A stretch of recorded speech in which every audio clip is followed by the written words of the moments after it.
So it's 7 o'clock on the Pacific time zone. It's 10 o'clock Eastern. So we wanted to start promptly. I know there are people still coming in, but I wanted to get going. So I want to thank all of you for coming and supporting this event. And I'd also really like to thank UNLV for allowing us to use their facility, which is quite lovely, however difficult to find. I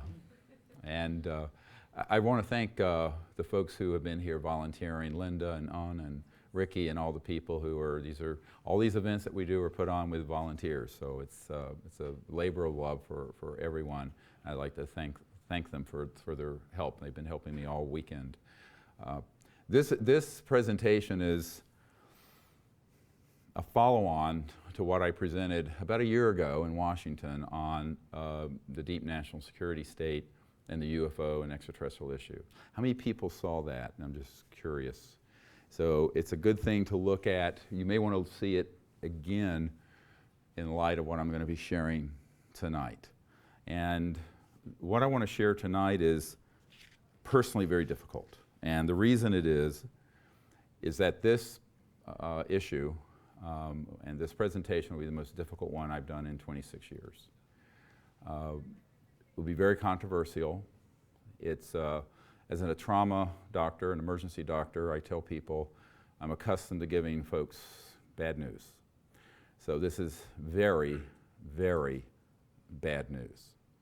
And I'm not saying that to be at all melodramatic. I'm telling you what the truth is.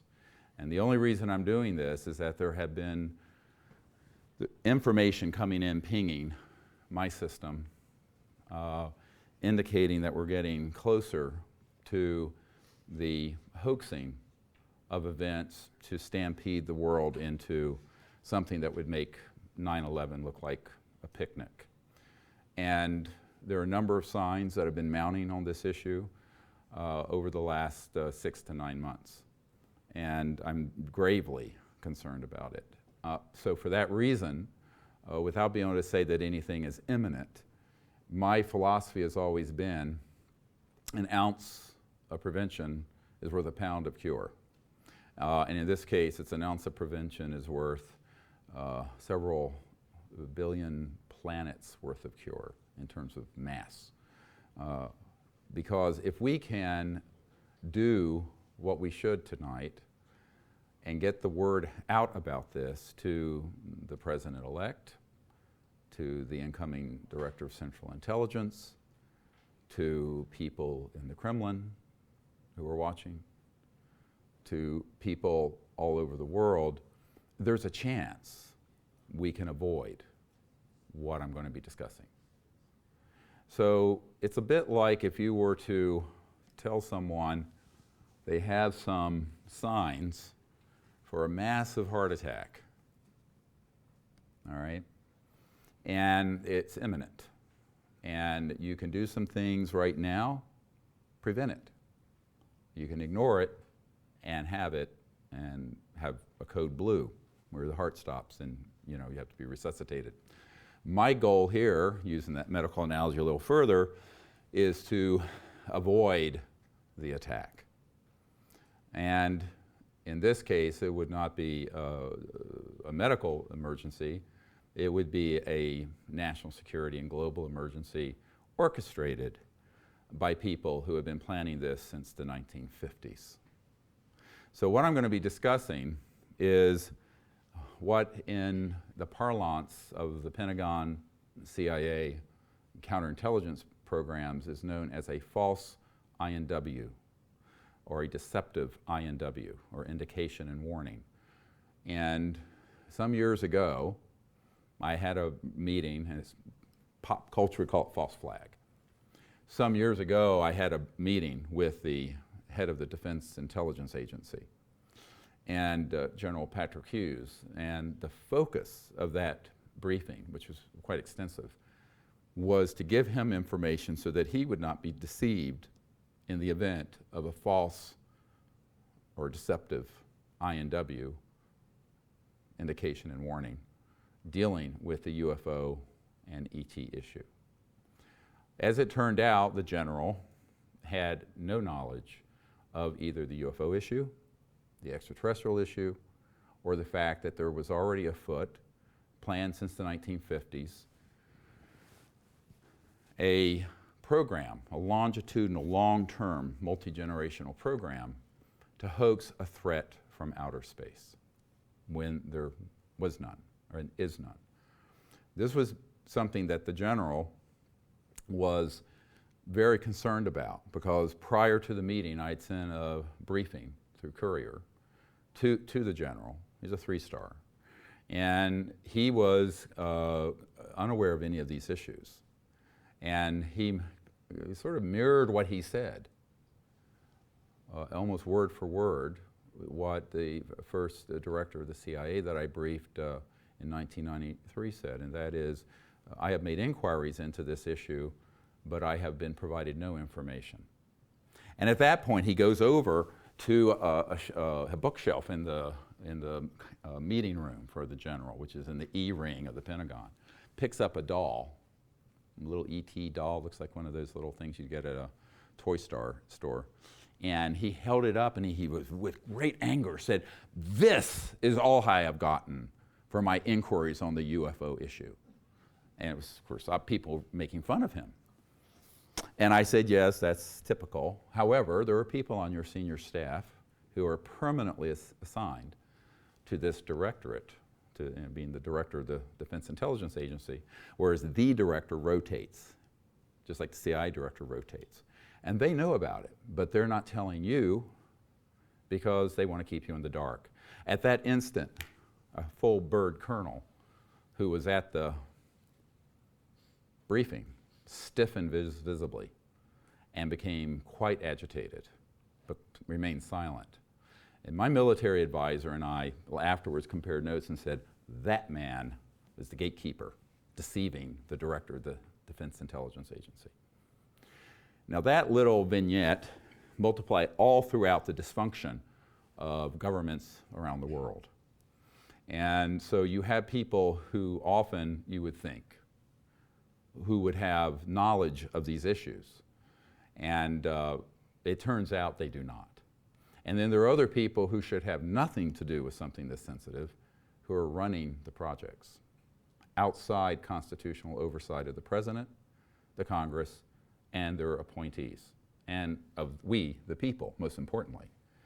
This is why Admiral Roscoe Hillenkoetter, the first CIA director when it was formed in 1947, took the place of the OSS, said in a letter that the secrecy surrounding UFOs was a threat to the national security. This is why Eisenhower said the secrecy, unwarranted secrecy is what he said.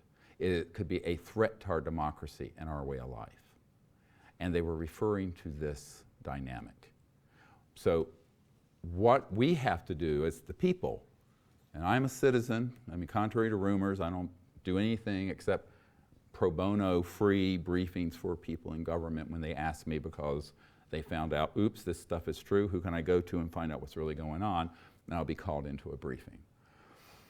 But the problem is, in that vacuum of secrecy, extreme, illegal, unacknowledged special access projects, which is what they're called, at a compartmented level, and I was talking to a gentleman today about this, at least 21 levels, compartments, past the level of the President, 21 levels.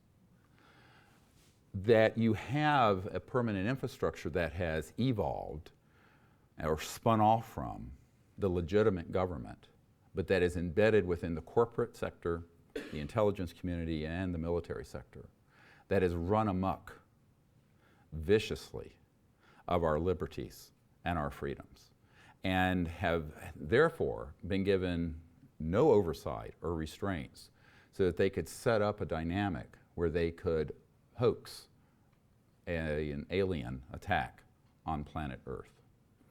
Now, this is going to be very complicated, and it's going to be the most complex presentation I've ever done.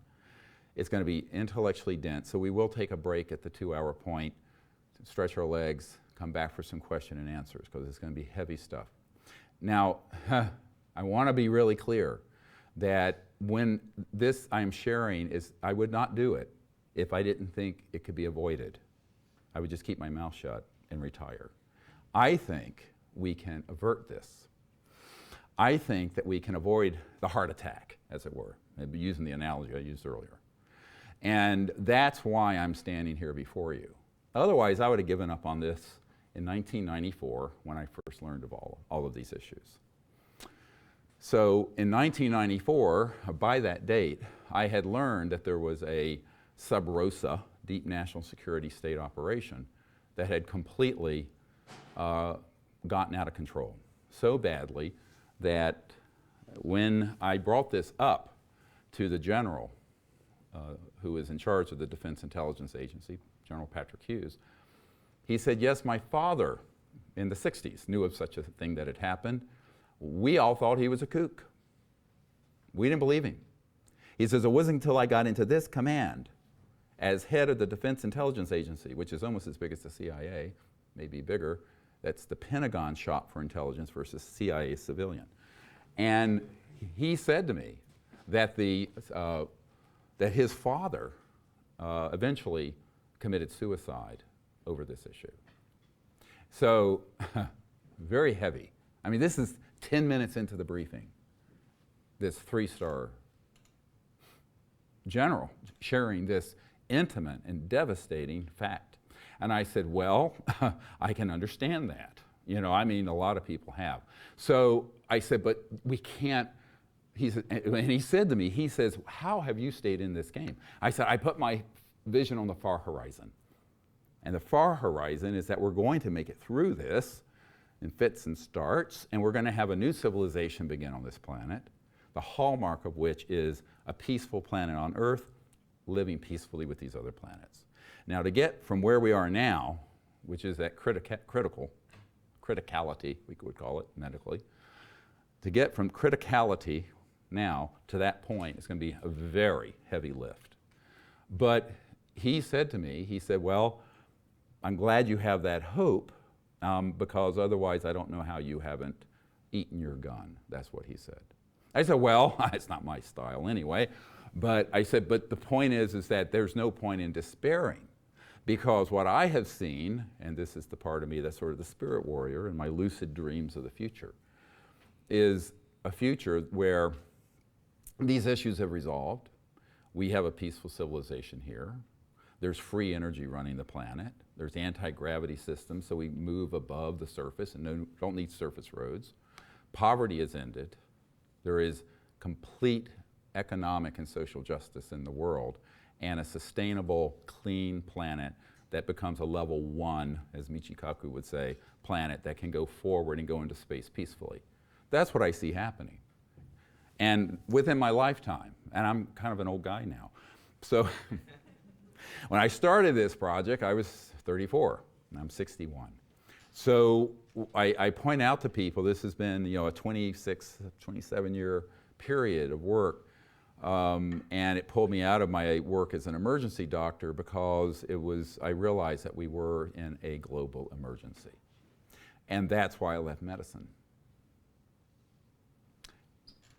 Get it? I mean, I went from one emergency to another. So it's sort of a dharma, a path of service to be involved in an emergency.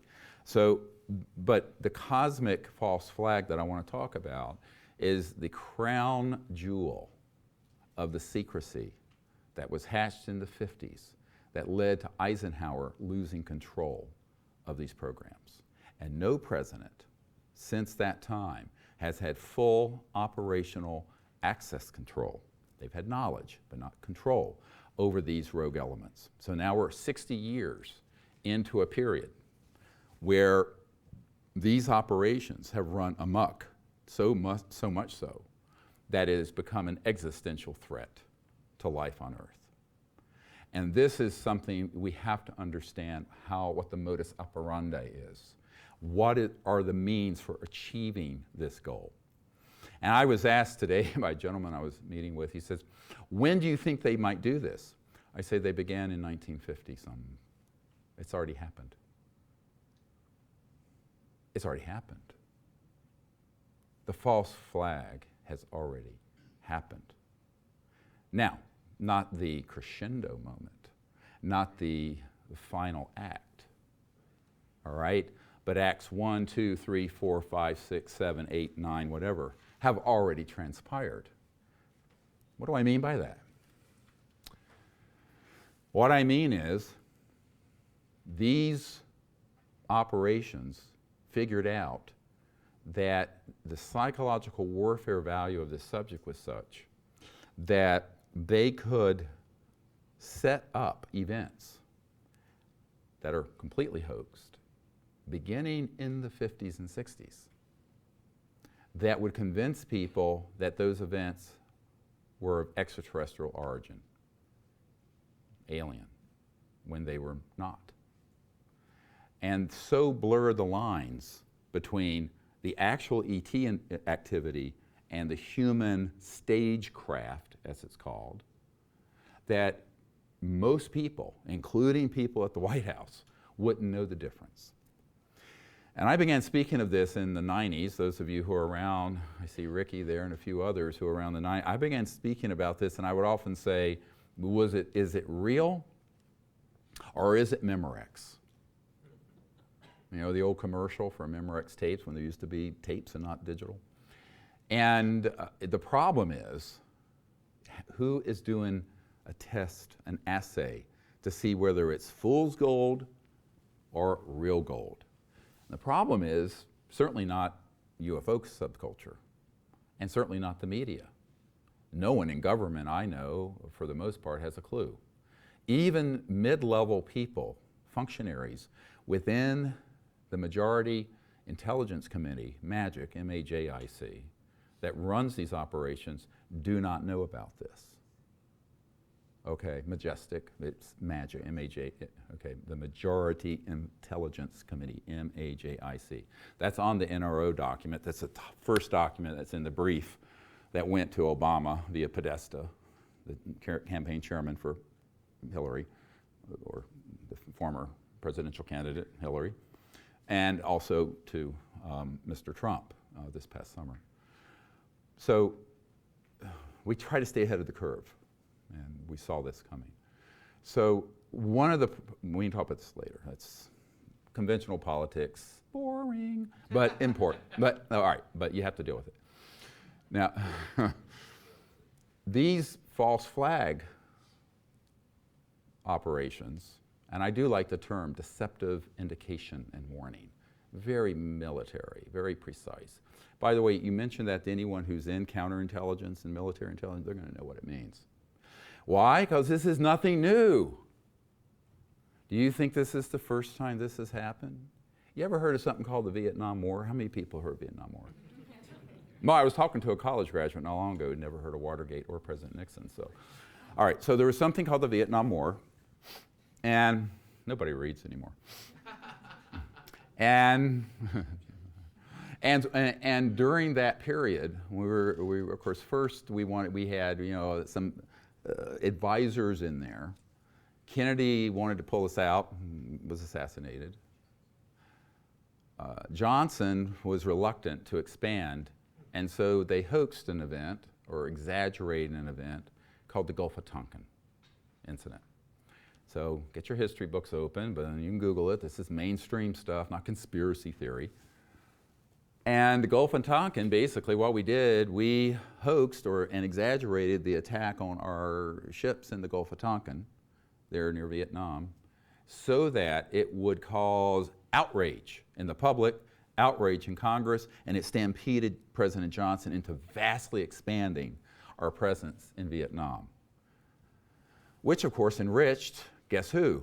The military, industrial, financial, gang-bankster complex. So trillions of dollars are at stake here. So, and it happened to cost 58,000 American lives and probably several million Southeast Asian lives on a misadventure that was completely based on a hoaxed or an exaggerated event. You ever heard of something called 9/11? Who was alive when that happened? Any children here not alive? I've talked to some people. Well, when 9/11 happened, I don't want to go too far into this, except to say I have a gentleman who was the third highest ranking man at the Naval Research Labs, who prior to 9/11, in the Vice President's office, Vice President Cheney's, saw all the plans for 9/11 prior to it occurring. He's deceased, since I'm talking about it now. I did not talk about it for years. And he was told, you know, he used to stay at my home. He said, look, you know, I was told my wife and my children, my grandchildren would be killed along with me if I ever mentioned this. He took it to his grave, gave me the information. God bless him, Rick Foch, who was a very high-ranking scientist, an aerospace figure in the Naval Research Labs, which is the biggest Department of Defense lab. So when 9/11 happened, which was about 4 or 5 months after the 2001 disclosure event, where we had hundreds of thousands of people contacting Congress to hold hearings on this issue, which of course when 9/11 happened, that fell way to the back burner very quickly. And they then said, well, we got to go get those guys in Afghanistan. Then they did something else, another false flag. They concocted false intelligence, 𝗖𝗘𝗍𝗃, remember the story 𝗖𝗘𝗍𝗃, uranium out of Africa. They made up all these stories. And they put poor Colin Powell up before the UN holding a vial of anthrax and other biological and chemical weapons, saying that Saddam Hussein in Iraq had these. He did not. And he was put up there thinking that he was being provided accurate intelligence when he was not. And there are people on the inside who have come forward saying that they knew that that intelligence was wrong or very likely wrong. But based on that, we went into Iraq, where we are still embroiled, blew up that whole area of the world. Now we have ISIS. And this was all planned and known with malice aforethought. So we don't have to reach back thousands of years with Trojan horses and machinations of Machiavellian psychopaths who have been militarists in the course of human history.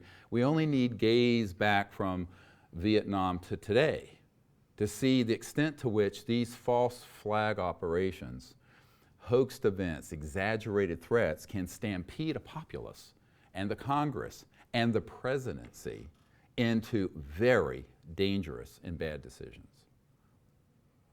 Now, the mother lode, the sort of the crown jewel of that kind of event is what has been planned assiduously since the 1950s, and that is a threat from outer space that is alien, that would unite the world around a military junta, a militarism, that would put all of humanity together, but against one or more extraterrestrial races. Now that plan, which they came up with in the 1950s, has been very carefully rolled out. And as you know from my friend Carol Rosin, who was Wernher von Braun, the man who invented the rocket for Adolf Hitler, the V-2 rocket, and who then was brought in under Operation Paperclip by the OSS into our intelligence community and into our aerospace program after World War II. She said that on his deathbed, he said, look, you know, first they had this plan, there would be the Cold War, and we could have had peace with the Soviet Union. Then there would be nations of concern and global terrorism. This we put out prior to 9/11, by the way. Then they would pull out the big one, and that is the threat from outer space. And it's all a lie. And that's what he kept saying, it's all a lie. And now when Carol Rosin first told me that, I said, yes, I know that. She said, you know about this already? I said, yes, I learned about this in 1993 and 1994. And she said, well, what are we going to do? I said, well, what can we do? We have to expose it. We have to expose the big lie. And if we do that, perhaps we can fulfill what the Who said when they had the famous song, we won't be fooled again. But it turns out we were fooled again. They were singing about the Vietnam War, of course. Everybody know that song, We Won't Be Fooled Again? I'm not a good singer. Anyway, but I went to go see them actually in Atlanta when I was an 18-year-old, and they sang that song. And it was very interesting because everyone thought, well, we're going to learn that lesson in Vietnam. We forgot it. And we had Iraq, and we forgot it. So they let a certain amount of time goes by, the population becomes complacent, we have a very short-term memory on such things, and then they move another one forward. The reason this one is the big one, that has been very well planned, and what I'm going to share tonight is going to ruin some very big plans if it's taken seriously. So what I'm telling you is extraordinarily dangerous. I mean, this is, if you were to rank this on a scale of 1 to 10 of sensitive, compartmented intelligence, information, this is as high as it goes, 10. Now, I've had it confirmed, and it's going to be in our movie Unacknowledged. And by the way, all of you who've contributed to that, thank you very much. It's going forward well. We have to have it finished in about a month and then released late winter, early spring 2017. So one of the people that's going to be in this movie is an Air Force Office of Special Investigations counterintelligence officer who confirms the false flag. Name, rank, serial number. Confirms the military's involvement in staging the abductions of humans, making it look alien. Confirms that he carried bags of cash to people in the mainstream media to influence stories and coverage of this issue. And that's not the only data point we have. The key thing to understand here, I'm discussing all of this because I don't know how much time we have. And releasing a full-length feature film takes some time. But this needs to get out now because we have a new president coming in. That's why I'm here. And it's rolling down the track. This plan is on track.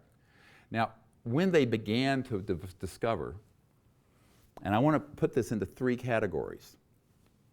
You have assets that are material, stagecraft.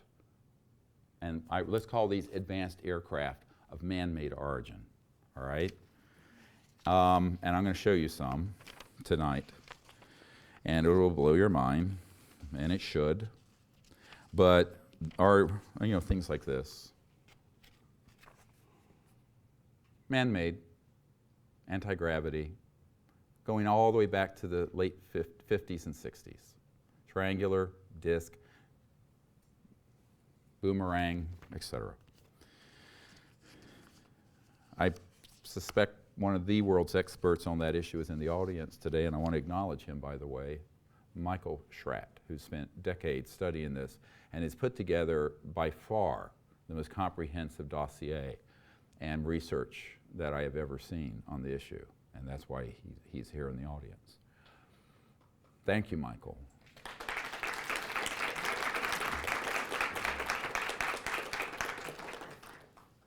Now, what you need to understand is, the gentleman I referred to and other people have confirmed this time period to me, that around October 1954, we attained gravity control.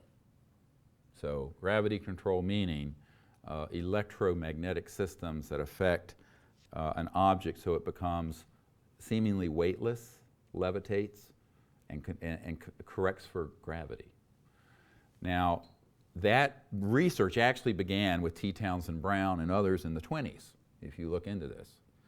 And the 𝗬𝗏𝗏 experiment in Germany and others were using very high voltage, high frequency systems at certain hertz, cycles per second, that would cause a change in the atomic structure and the magnetic field in such a way that you could essentially cancel mass. Okay, so without boring people with a physics lesson, if you make something close to massless, no weight, but weight is different from mass, massless, then you can accelerate it at enormous speeds with very little power. And it can go right-hand turns, go up and down, and if you can control for the interior, at 1 g, in other words, 1 gravitational field, then you can go at 100,000 miles per hour, make a right-hand turn, and your brains don't come out of your ears, which was what would happen in a jet aircraft. So that work was being done in open source and then classified projects since the late 20s. The secret weapon that we had was the atomic bomb. The secret weapon Adolf Hitler was working on was this. Okay. And the so-called 𝗕𝗙𝗋 and they never got it stabilized. Now, so it would lift up and move around. We have video footage of it. It'll be in the film, actual footage.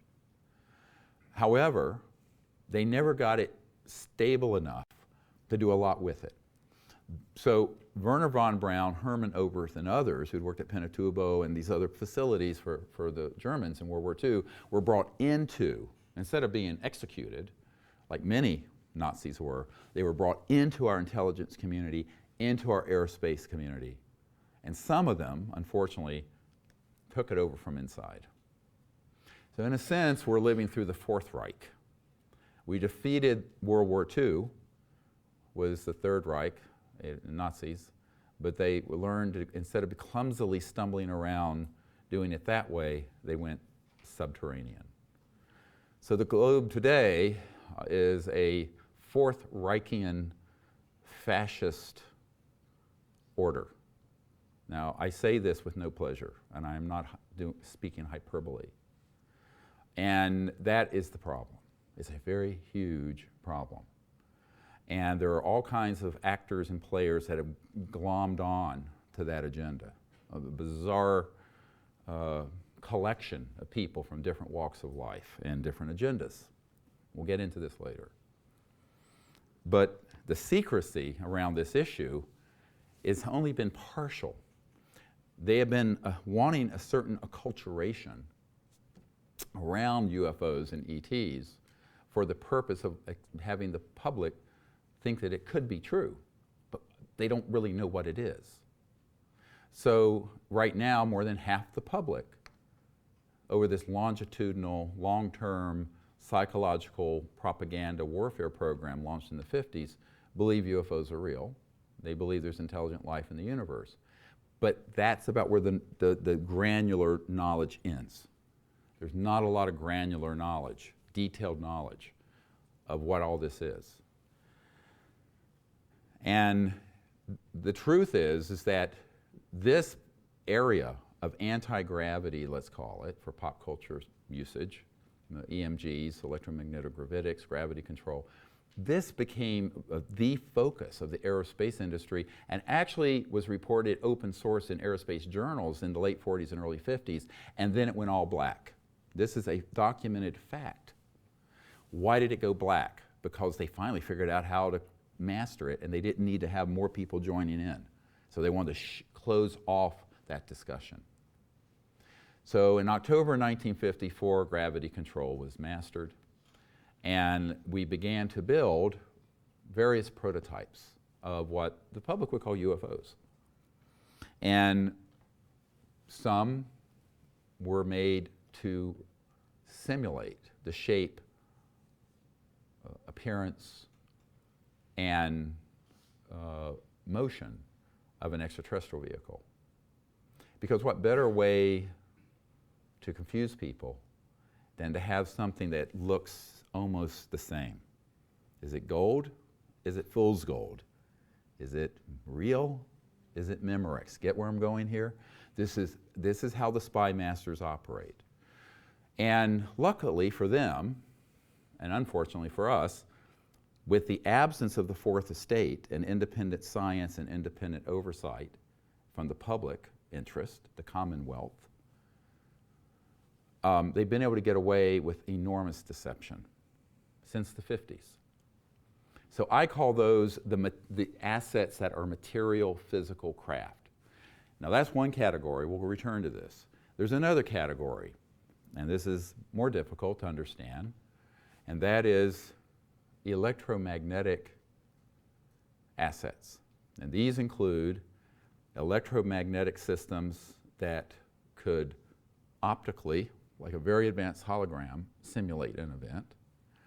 electromagnetic systems that have been called popularly electronic warfare systems that are psychotronic and radionic that interface with consciousness and thought, and electromagnetic systems that can affect large segments of the population when targeted. Now, these began to be developed quite in an advanced fashion by the 40s and 50s. And by 1956, it had been accomplished to the point of state-of-the-art. So about a year after I was born. And then the other asset, the third category, is human intelligence, human assets.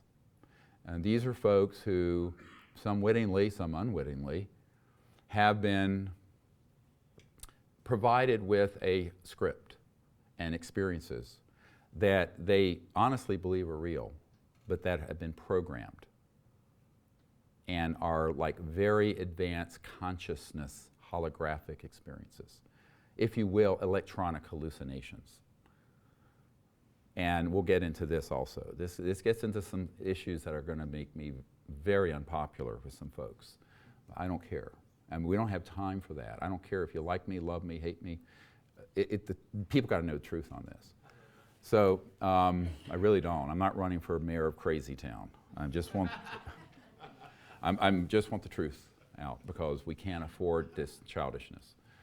Now, so those three categories in general are what we're going to focus on. First, let's talk about the air forms, let's call them, material assets, that are being made by Lockheed Martin Skunk Works, Northrop Grumman, my uncle's old company, Boeing, Phantom Works, etc.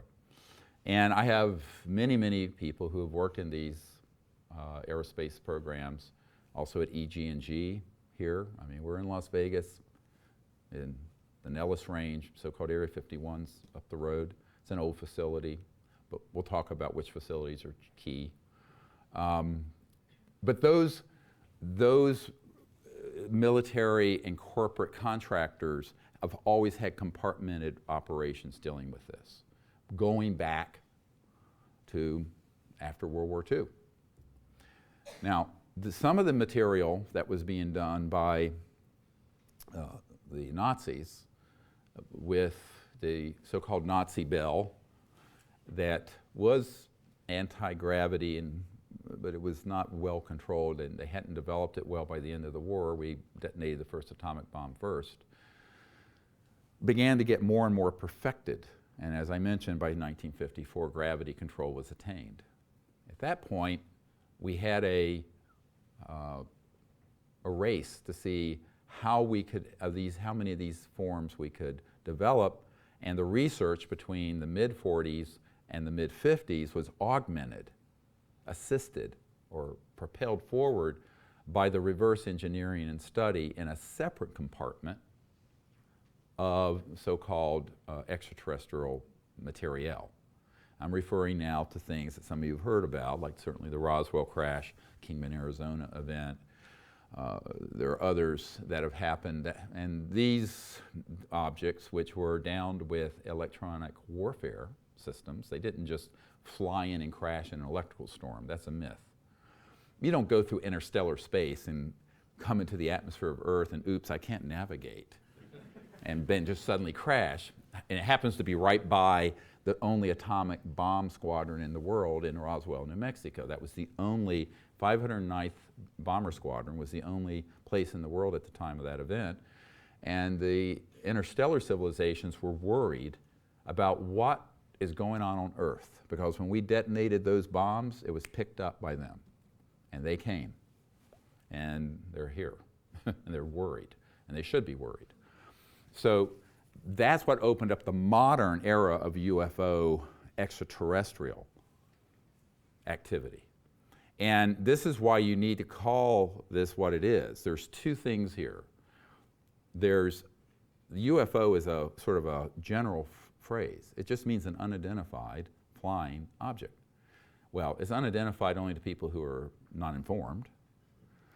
They don't fly in any normal sense of the aerodynamics flying of a plane, but they are objects. So the only true part of the word UFO is O, and the rest is an obfuscation. So a blurring of the truth. But if you use that pop culture term of UFO, there are two types. Man-made ones here, interstellar extraterrestrial ones here. And you can tell the difference if you get up close enough, if you know what you're looking for. And we'll talk about that. The ones that were being developed by these early aerospace and research efforts were then benefited by studying the extraterrestrial objects that we began to learn how to use electromagnetic scalar longitudinal systems. Now, I'm not going to get into a big physics discussion here except to say the light you're seeing here is in a wave like this, right? So you have a wavelength, and so you have all kinds of spectra. Infrared, ultraviolet, visible spectra, different. A laser is coherent light. So a green laser is all the green and it's coherently propagating, okay? Longitudinal or scalar electromagnetic signal is actually not a wave, but a point in a line. And it actually can propagate at multiples of the speed of light, of the waveform of light. So the waveform of light is what we call the speed of light, but there's this other type. So that began to be studied also in the 20s, 30s, and 40s, began to be weaponized into systems, and by 1947 or so, they began to have, and I use this word cautiously, successful deployments of it so that it would hit an interstellar vehicle, interfere with its electronics, and have it crash. Now, I know men personally who have operated those systems up to and including recently, in the last few years, at facilities at various places around the globe. So when you begin to hear that beginning from the 40s until not that long ago, there were multiple crash retrievals of these objects, it wasn't because these interstellar civilizations who they're running around with IQs of 400 to 600, so I'm like a Down syndrome child, and but they're very advanced. They were running into the deployment of these systems, and they were based all over, and they began to be based all over the planet. And by the 1960s, they had successfully propagated those around the globe in enough locations covertly that they could track and target an extraterrestrial vehicle, hit it, and have it become disabled. Now, obviously not every ET object that appears has that happen, so it's not like it happens every nanosecond, but it has happened dozens and perhaps hundreds of times. I met with an officer in the Air Force, in the Army, who was at Fort Huachuca out here in Arizona, Army Intelligence Headquarters, who had been in an underground facility in the 70s where there were 9 extraterrestrial vehicles and autopsied bodies that were in storage there. So, and that's just one facility, and that was 40 some years ago. Fort Huachuca, it's near Tombstone, ironically, Arizona. So these facilities began to be developed that are all underground, and they were studying the extraterrestrial material. That operation was very separate from the conventional, let's call it, extraordinary anti-gravity research going on in other operations. There are very few points of contact. So this is where you get into a complex understanding of TSSCI, Top Secret Special Compartmented Information or Intelligence. And the compartmentalization is very, very specific. And there could be people working on, say, gravity control systems for the Lockheed Skunk Works, but they weren't allowed to talk to and didn't know anything about the people studying the extraterrestrial materials, but there would be a few points of contact that would bridge it over. All right, but very few, very tightly compartmented. That's how that is structured. And I have had the privilege of interviewing people who've worked on both sides. Now, when you begin to consider then, we've had over 60 years, 62 years, and trillions of dollars in black budget unacknowledged special access funding, USAP, unacknowledged special access, completely black, funding of this kind of research and development, both on extraterrestrial material and on other conventional, and the then augmentation of the conventional anti-gravity human with the extraterrestrial studied material, you can begin to realize that what's out there that humans control is fearsome and awesome. And unfortunately, to the lay person or to the average general, admiral, or president, is indistinguishable from an extraterrestrial object in their mind. So that is really the danger point.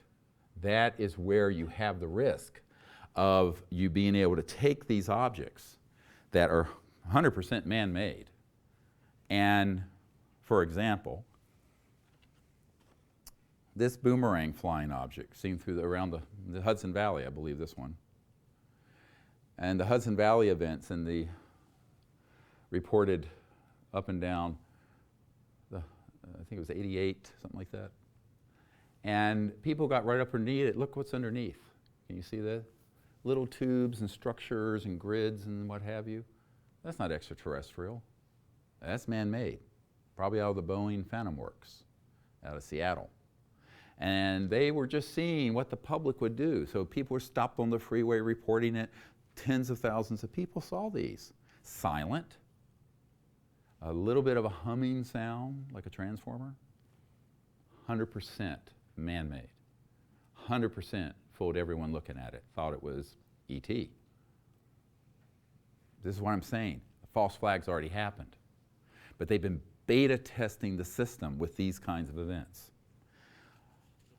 Another one that was reported are the big flying triangles, 200-300 feet across. Remember these? Belgium, other places. Look underneath. So these have been reported, and they have a grid structure, very manufactured, very man-made. Silent, except for a little bit of a humming sound when you're close. Electromagnetogravitics, floats along. Now, here's another layer of confusion that I didn't get a chance to share this with Mr. 𝗏. There are extraterrestrial objects that look like and approximate the man-made ones. Now, you want to get a little more confused. Consider that if there's an extraterrestrial event that happens, they will then put up a man-made one, and they'll hoax a man-made event piggybacking on an extraterrestrial one, just to really confuse the picture. And that's happened many, many times. And there's a plethora of these that are very strange looking. This is another one. You see the structure? It's reported in a case. Now, Mr. 𝗏 has collected the best eyewitness documents of these at close range from people and then done models and drawings and what have you, and they're excellent. And these are all man-made. Now, to anyone who would casually see this, and then objects that were very similar to what was seen in the Phoenix lights, these sort of objects. You know, a fraction of a mile across. Also, can be, not always are, can be human man-made ones. If I'm confusing you, I apologize. But I think the nuance of this can't be lost anymore. We can't be simplistic and, frankly, stupid. And that's why when you have these wonderful, renditions that he's done. Here's another one I showed earlier. And this one. And this is a wonderful. You can zoom in on this one because someone got up close enough to this to see the structure under this anti-gravity system. Man-made also. So there's an entire history of aerospace research and development that's now 62 years on, using technologies that are having to do with mass cancellation, anti-gravity. And those have been deployed purposely so that it'll get into the media and thousands of people will see it, and it will either hide an extraterrestrial event and overwhelm it, or it will simply be a way of them testing the system to see what will the people say, what will the media say, how are they going to react, and then they can refine their algorithm, their protocol for how to do the hoax down the road. This is how they refine the false flag over a 60-year period. Now, one of the people who you all have heard of, I'm sure, who was the Lockheed Skunk Works head for years until he passed away, is 𝗏𝗏. And you know, I have people who were at meetings with him where he confirmed that we had things that could, quote, take ET home. And he also acknowledged that every point in space and time is connected to every other one through consciousness, and that telepathy, as it's commonly called, is real, etc. But 𝗏𝗏 may not have had all full access up to that level. And in some letters that we have, courtesy of Mr. Schratt, and these are, I just laid eyes on these today. I have a letter, Lockheed Advanced Aeronautics, to a gentleman, Mr. John Andrews. He says, and the first letter that was written to him was, do you think that the UFOs are real, and et cetera, and so on. And he says, in response to your letter, I am a believer. So is Kelly Johnson, who of course was the U-2 spy plane. With regards to another gentleman's comment, I do not believe any Lockheed person could or would have made that commitment. Rest easy. Anyway, and it's signed 𝗏𝗏, July 8, 1986. And so in this, the letter, he asked for a clarification. And he says, did you mean UFOs as in man-made or extraterrestrial? And 𝗏𝗏, the head of the very famous Lockheed Skunk Works, says, Dear John, this is the July 21st, 1986. Yes, I'm a believer in both categories. I feel everything is possible. Many of our man-made UFOs are unfunded opportunities. He underlined UFO, and unfunded opportunities. In both categories, there are lots of kooks and charlatans, so be careful. Best regards, 𝗏𝗏. Here it is. Explosive, dispositive. Now, he, again, would not have had a complete all-access pass into every compartment, extraterrestrial and man-made, because the intelligence officer that we have recently interviewed confirmed that the area at Nellis Air Force Base that dealt with man-made advanced UFO-type anti-gravity was completely separate from and hermetically sealed from the extraterrestrial facility underground that was run by people, not ETs, but that had the ET craft they were studying. We've also had it confirmed that the very famous Cash Landrum case, how many people have heard of this? In the early 80s, and there was a craft outside Houston that had a core breach and was spewing radioactive material and injured and killed a couple of women. And it looked like a saucer, and it was flying, and they had to call in helicopters to assist, and it made a crash landing in a remote area. This Air Force Office of Special Investigations official on camera admits that he was the principal investigator that for the Air Force put out the cover story that it was a UFO, and he said it was one of ours, but the skin of the craft, the shell, was extraterrestrial. The power plant, which they had not been able to fully figure out, had a hybrid system that had a nuclear power component that had a filtering problem and a core breach and began to spew radioactivity on people. And this is on camera. This is a lieutenant colonel, name, rank, serial number. I'm telling you, this is going to be explosive, this movie, Unacknowledged. So what you need to understand is that the intelligence community is thrilled if the UFO community says, it was a UFO, it was all alien. When in reality, it's not that simple. It's both, some of it's ET, some of it's man-made. Some of it's both. And the Cash Landrum crash case was both. So this understanding is key. Otherwise, everyone's going to assume anything that we don't understand that zips around is extraterrestrial. Moreover, anything that would come over and do an Independence Day attack,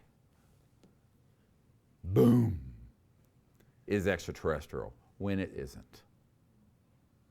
It is not. It is absolutely not. It's all a lie. It's the biggest hoax in human history, and you've got to wake up to this.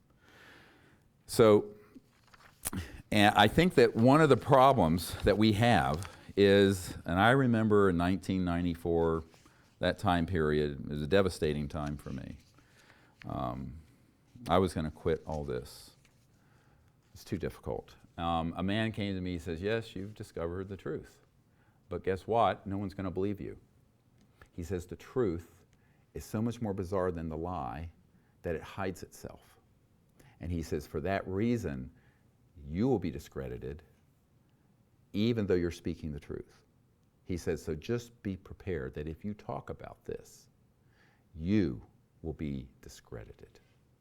And I said, I understand that, but do you not warn the public of something like this?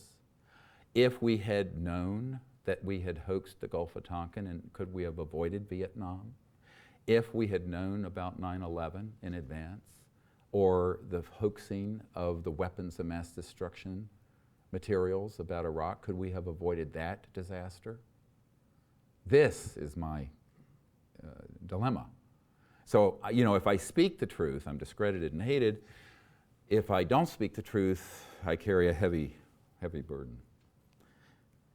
So, you know, I'd rather speak the truth even if people hate it. Now, here's another object that's been seen. Very unusual, very detailed, excellent rendition that Mr. Shred has done.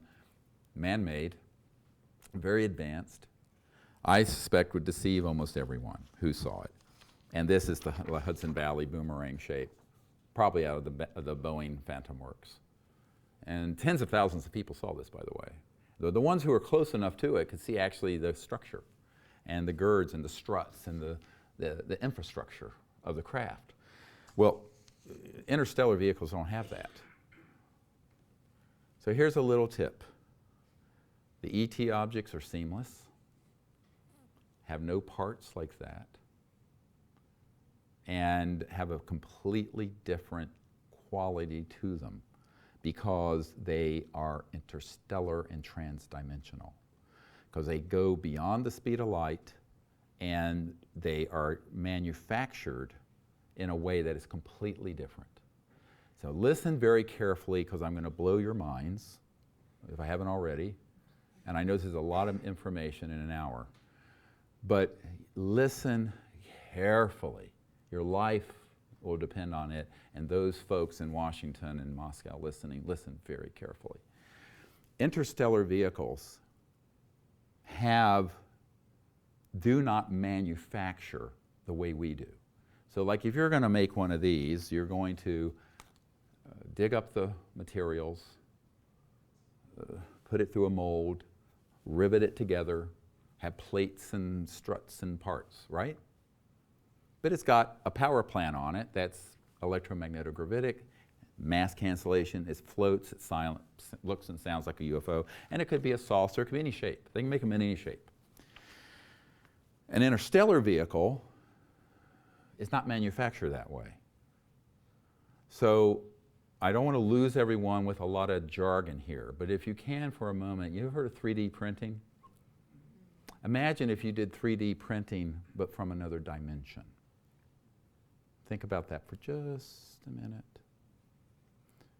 So that you, if you had mastered 0-point energy, the base energy field that all matter and energy is fluxing from, all subatomic particles, and you had mastered it in such a way that you could create a resonant frequency in the shape of a spacecraft.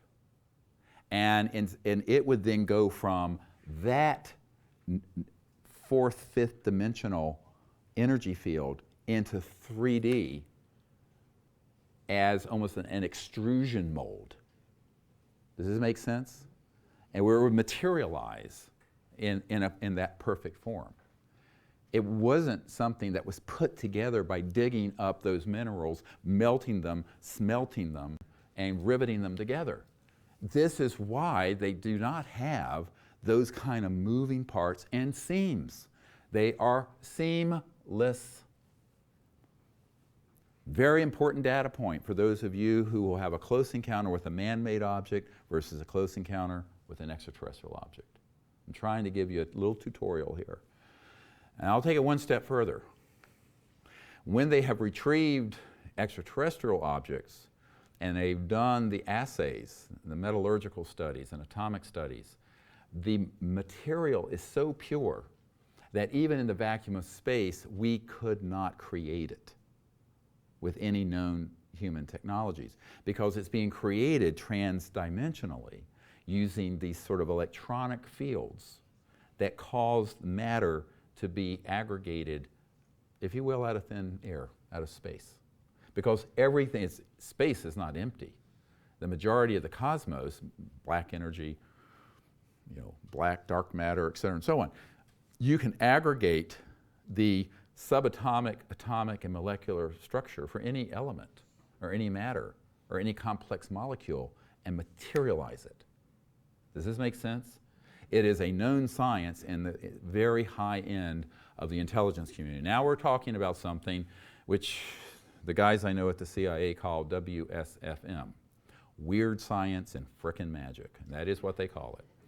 Now, my uncle worked for Northrop Grumman on the lunar module, landed on the moon, and I talked to an engineer there not long ago, and he said, yes, we just call it PFM. And excuse my language, pure fucking magic. And he says that's what they call it. He was an aerospace engineer. And so when you begin to deal with these sort of very advanced technologies, there are grades of it. So there's man-made anti-grav, there's man-made anti-gravity systems that have been hybridized studying extraterrestrial materials, the notch up. Then you have the purely extraterrestrial objects, which are a quantum leap beyond. Now, since Ben Rich died in 1995, and he made those comments, in the last 21 years, trillions of dollars have been spent on this, and some of the most brilliant minds in the world have worked on it. And some of these gentlemen I know, scientists, and they've worked in the cube, as it's called, up there at the Skunk Works underground, not far from Palmdale. And in the cube, they've done things that are now transdimensional. So now they have the ability to hoax events that really, even more so, look extraterrestrial, but are man-made. Very dangerous business. Now, this is why the president-elect and the Congress and the National Military Command Center and the director of the CIA and the Secretary of Defense and the generals on the Joint Chiefs of Staff, most of whom will never be read into what I'm sharing, need to know this. They have a need to know. And so do you, the public, so you're not fooled. Don't be fooled again. And Mr. Putin needs to know this, because there is a group that has malice aforethought and has planned to launch these assets in a way that would look like 100% like an attack on our planet or on human assets, calling it alien when it's being run by people. I call it the Wizard of Oz. So you have these guys, it's like the Wizard of Oz, remember at the end, they pull the curtain back and there's this old crudmudgeon pulling all the levers, scaring the hell out of Dorothy. And I call it the Wizard of Oz effect. But it's very sophisticated. and we should not underestimate their capacity. Back some years ago, I hosted in Washington, prior to the National Press Club event in 2001, a private briefing for Congress that was at the Westin Hotel in Georgetown. And there were a number of people there and chairmen of committees. And Edgar Mitchell was there as my guest. He's passed on now. And one of the gentlemen who was there was a man who had been on an interagency committee in 1974. Now this is 42 years ago. And the testimony he was going to provide to those members of Congress and other people, there was a science advisor for Vice President Al Gore there, all kinds of folks, was that we had this capability I'm telling you about today in November of 2016, and that all they would have to do is push a button, boom, and the entire event would roll out. And he said everyone on planet Earth would be fooled. Now, if I had heard that only from one person, I would have discounted it as madness. I've heard it from one person after another, after another, after another, after another, on a granular level. And now we have an Air Force Office of Special Investigations counterintelligence officer confirming the false flag operations. But he would not discuss, he says, that's still very secret, that's very secret, I can't talk about that. We have it on camera, jumping out of his skin, because I asked the question in a way that he understood. Do you know about the deceptive INWs and the false INWs? No one else running the cameras knew what that term meant. He did. This is in the film. Now, what happens then when you have a black operation that is so secretive that they could pull off a stunt like this? It means they could stampede the entire world into an Independence Day, like the movie, event. Has this already been beta tested? Yes. So they beta tested and have been testing on the public sightings that are man-made UFOs, often piggybacking on sightings of actual ET craft, so that people are confused, don't have any discernment. They've also been involved in using first the stagecraft of little people, and I mean no offense to short people. I know sometimes people get prickly when I talk about this, I'm 6'4", but special operations folks who are under 5 feet and with certain makeup and masks on these anti-gravities who would go then and abduct people. So there have been abduction squads, which are also confirmed by this Air Force intelligence officer, that have been operative for decades. And when it has suited the intelligence community, they have engaged in human abductions that 100% fool those poor victims who really think they were abducted by an ET. And they weren't, but it sure looks like it. Now there are two modalities used here. The aircraft itself, which is an anti-grav. The stagecraft initially were special operations personnel who now they have robotic ones that look actually like certain species of ETs, extraterrestrial biological entities, in the 𝗍𝗏s. But they're man-made. I know several people who worked on making these creatures, and they've been called programmed life forms.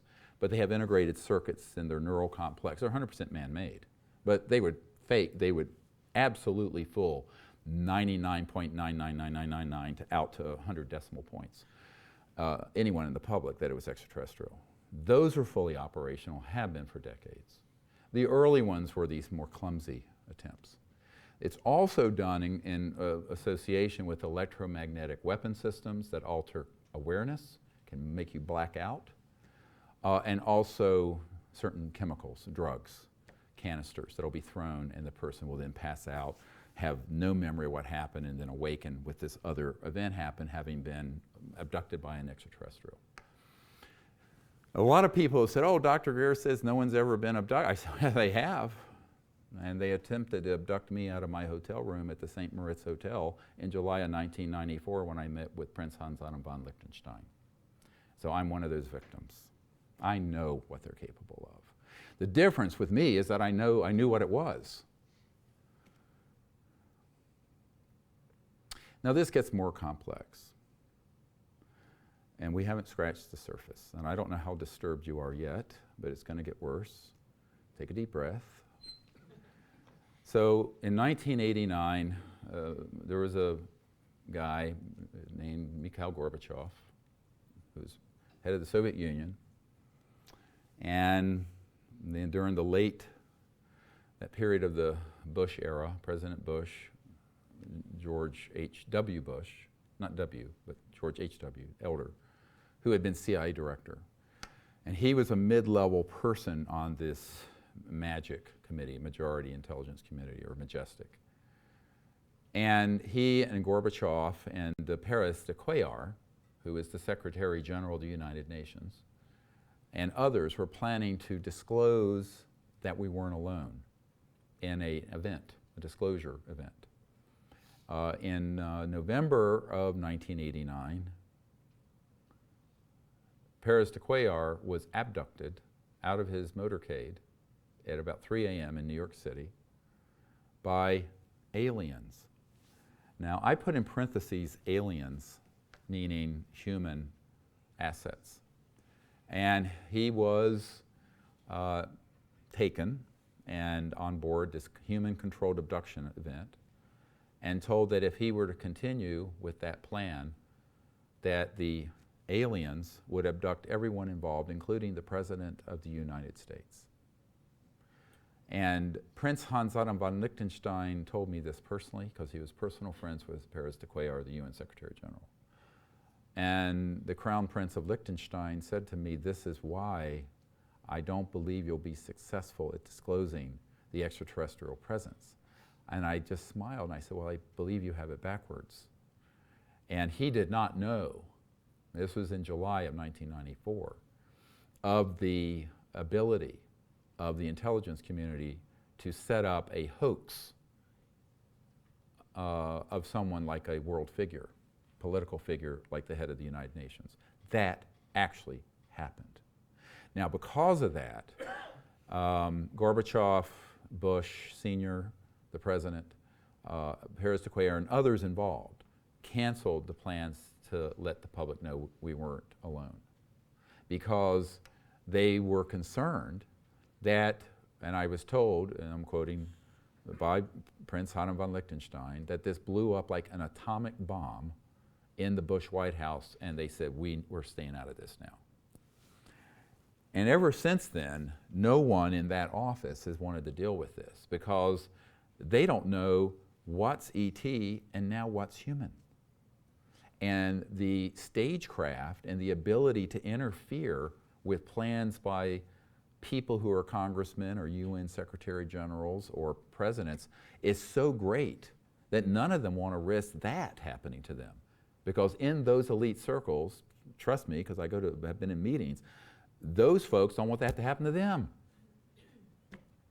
Or worse. This is why, you know, when I got this information to President Bill Clinton via his CIA director, 2 months or a month later, a very good friend of the Clinton family came to my home and said, well, they really support what you're recommending, but they're afraid that if President Clinton does this, he will end up like Jack Kennedy. And I laughed. I thought he was joking. And he says, what are you laughing at? I'm being serious. This guy was a jokester, sort of bag man for the Democratic Party, fundraiser. And I said, well, if that's true, we really are in trouble. Now that was in January of 1994. And you can see why between December of 1993 and the summer of 1994, I was canceling my involvement in this subject.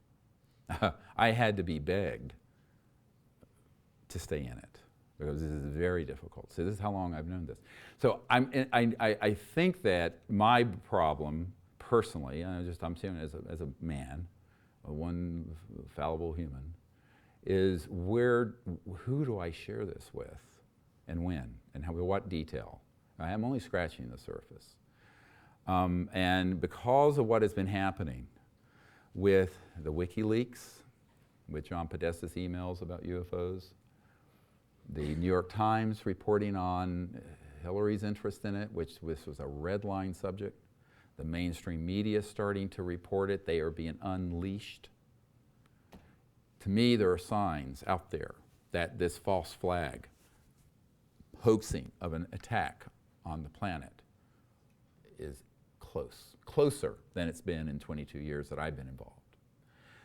Now, the gentleman who had this story to tell and who was an official on the interagency committee dealing with this specifically, who was going to testify in front of these members of Congress at that private meeting I set up in 1997, he told me that this was the most difficult thing he'd ever done because he felt like he was betraying some of his brothers in the intelligence community, but he felt the world needed to know. That night, he was sequestered out of the Westin Hotel by people who he had worked with back in the 70s and taken to an undisclosed location out in Virginia, and he never returned, and we've never heard from him since. He left a note under my assistant's door, Sherry Adamak, saying that I have to leave. The people who I've worked with are begging me not to go forward with this testimony, and they are begging for time for them to get this under control and stand it down. Unfortunately, I do not think he succeeded. I think these rogue elements have prevailed since 1997. It's almost 20 years later. And for that reason, we are in mortal danger of being deceived by this. Now, am I saying that all people who have had contact with ETs have been abducted by humans? No. I'm saying, though, that if you have trillions of dollars and the kind of technologies I've been referring to, and you have the intent to masquerade and simulate an alien contact abduction event, you can do it. So that is one of the chief issues that we have to begin to think about. What part of what we hear about in the UFO and internet and movies and books is ET, interstellar? What part is counterintelligence and propaganda and conditioning events by the intelligence community and by the deep, deep, deep, darkest parts of this rogue community that have betrayed the United States and every other country on earth? Well, I'm telling you that their stagecraft, as they call it, is so good that there are very few people who would not be deceived by it. Which means that we have to approach every account we hear, every event that happens, with extraordinary, scrupulous skepticism. And we are not being skeptical enough. Now, I know I'm building a very long bridge for you to go over, and I apologize for that. And it's not my fault that you've been lied to for 70 years. As I was preparing to come here, my sort of gut check on this is that what is the right thing for me to do? And that is to send up a call, like Paul Revere. The British are coming. Well, the British are fine now, but this is coming. And let's not get fooled again. Now, I want to talk about another level of this, and this is a more complex one than what I've shared.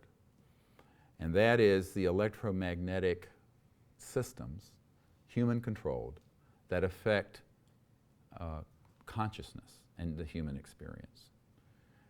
Back in 1994, I met a man who headed up a research and development effort in the 50s.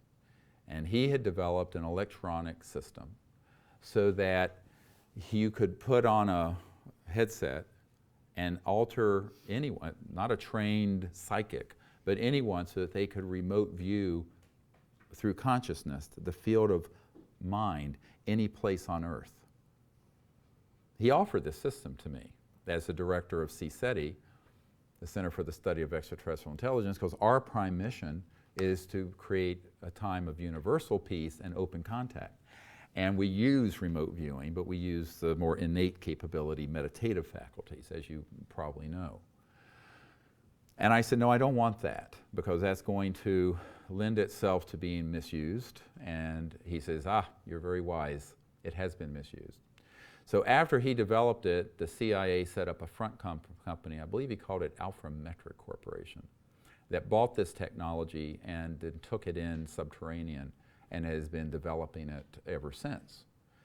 So he said, you know, we developed this so well that we can target somebody with an electromagnetic field that has embedded in it like a script or a hologram or a series of experiences, like a lucid dream.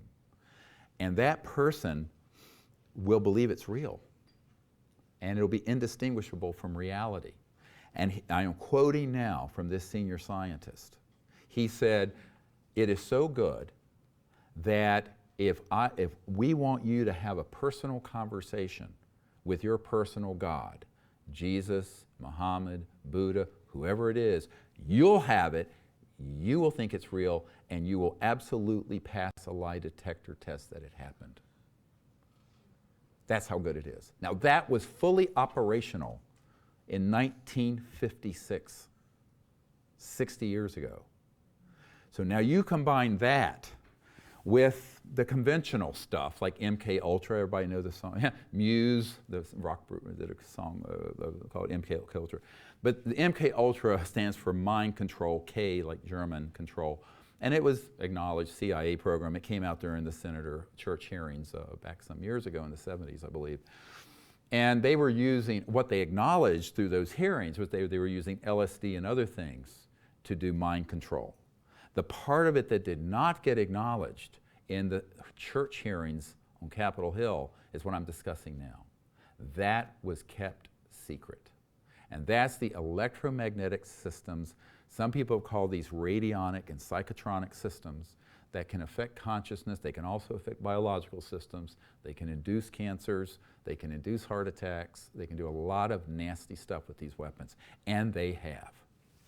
So just you be aware that that level, this is now going into a deeper level of operational capability than, let's say, these anti-gravity craft. Because now you combine this with chemical hallucinogenic systems, electromagnetic mind-altering targeting systems, the stagecraft or program life forms, or small people who are made up to look like an ET, and boy, can you fool a lot of folks. So this that I'm talking about right now, I was pulled aside by someone and said, if you continue to talk about this, you are putting your life in peril. We're going to not tolerate it. Now that was in 1994 also, because this is the deepest part of the secrecy around this subject. Nobody wants to talk about it. No one wants to acknowledge it. If you do talk about it, they think you're wearing a tinfoil hat. And you know, you're going to get ridiculed, you're going to be debunked, and the UFO believers are going to hate you because they've bought into certain paradigms of us versus them and all this stuff that's in the pop culture and internet and movies and documentaries, and it's all a hoax. And the intelligence community is going to hate you. The public can't get their mind around it. It's a lose-lose-lose situation for a gentleman like myself. And, but I still feel compelled that you need to know the truth. A few people need to hear this who can be prime movers and help us. We're running out of time. And I think that this is why when I first got involved with this, I was early on, and I want to set the record straight on this, invited out to Lawrence Rockefeller's ranch out in the Tetons. And unfortunately, people call this the Rockefeller Initiative and this and that. what it was, and you can look this up online, it was Project Starlight. And Project Starlight I started in 1993 to put together people who would be whistleblowers and military witnesses and put the best available evidence together to get to the President and members of Congress to let them know about this. Now, Lawrence Rockefeller and I had a very private discussion on his deck that one of the nights we were all gathered out there. And I asked him, I said that we need someone like you to lead this up. I have 4 young children and I'm full-time in an emergency department taking care of life and death things 60, 80 hours a week. I really don't have time to do this. And he said, no, I won't do it. You have to do it. And I said, are you out of your mind? I'm a country doctor in North Carolina, rambling around in an ER. And I said, this is not something I should be doing. You're a Rockefeller. And I literally said, look, Lawrence, you're old, you're rich, and you're a Rockefeller. Just like that. And I'm very blunt. And one of my uncharming aspects, I'm very direct. But he said, no, my family, referring to David Rockefeller, his brother, who was head of Chase Manhattan Bank, who's part of this cabal, and his nephew, Jay Rockefeller, who was chairman of the Senate Intelligence Committee, also a member of the cabal, are jumping up and down on my nuts. And I'll just say that's what he said. Now, other times I've said my toes, but that's what he said. And I said, well, you know, I'm sorry about that, but blood's thicker than water. And he wouldn't do it. So he's played a support role, and we began to organize this effort. And in 1995, we had the Asilomar gatherings near Monterey, where we had KGB people, cosmonauts, military witnesses come together. We signed, many of us, not everyone, the Project Starlight document that went to the President. The Associated Press sued. It got released. It's on the website. Go see it. This is all a matter of public record. But what Lawrence Rockefeller said to me is that not only was his family upset, but it was too dangerous for him to do. And he begged me to just go ahead and do it. And with his hands, he made interestingly, a shape like this. This object. And he made like this, and he said, it's like a flock of geese flying along. And I want to be back here, you know, and I'll be back here. We need someone up here. I said, yes, but geese, when they do this, they take turns rotating because because they're taking the headwind. And he laughed. He says, well, too bad. So that, you know, the rest is sort of, as they say, history. But in these sort of corridors, there are a lot of very good people who really do want to see this resolved, but they don't know what to do about it. And I've concluded it cannot be resolved by these elites. It's got to be resolved by us. We've got to get educated about this. We need more whistleblowers to step forward confirming this information, like this Air Force intelligence officer who did an astonishing 3.5-hour interview. Now, only a few minutes of it can be in this 2-hour documentary that's coming out. So I'm going to, after that comes out, we're going to put the entire interview out for people to see, the entirety of it. Be stunning, shocking.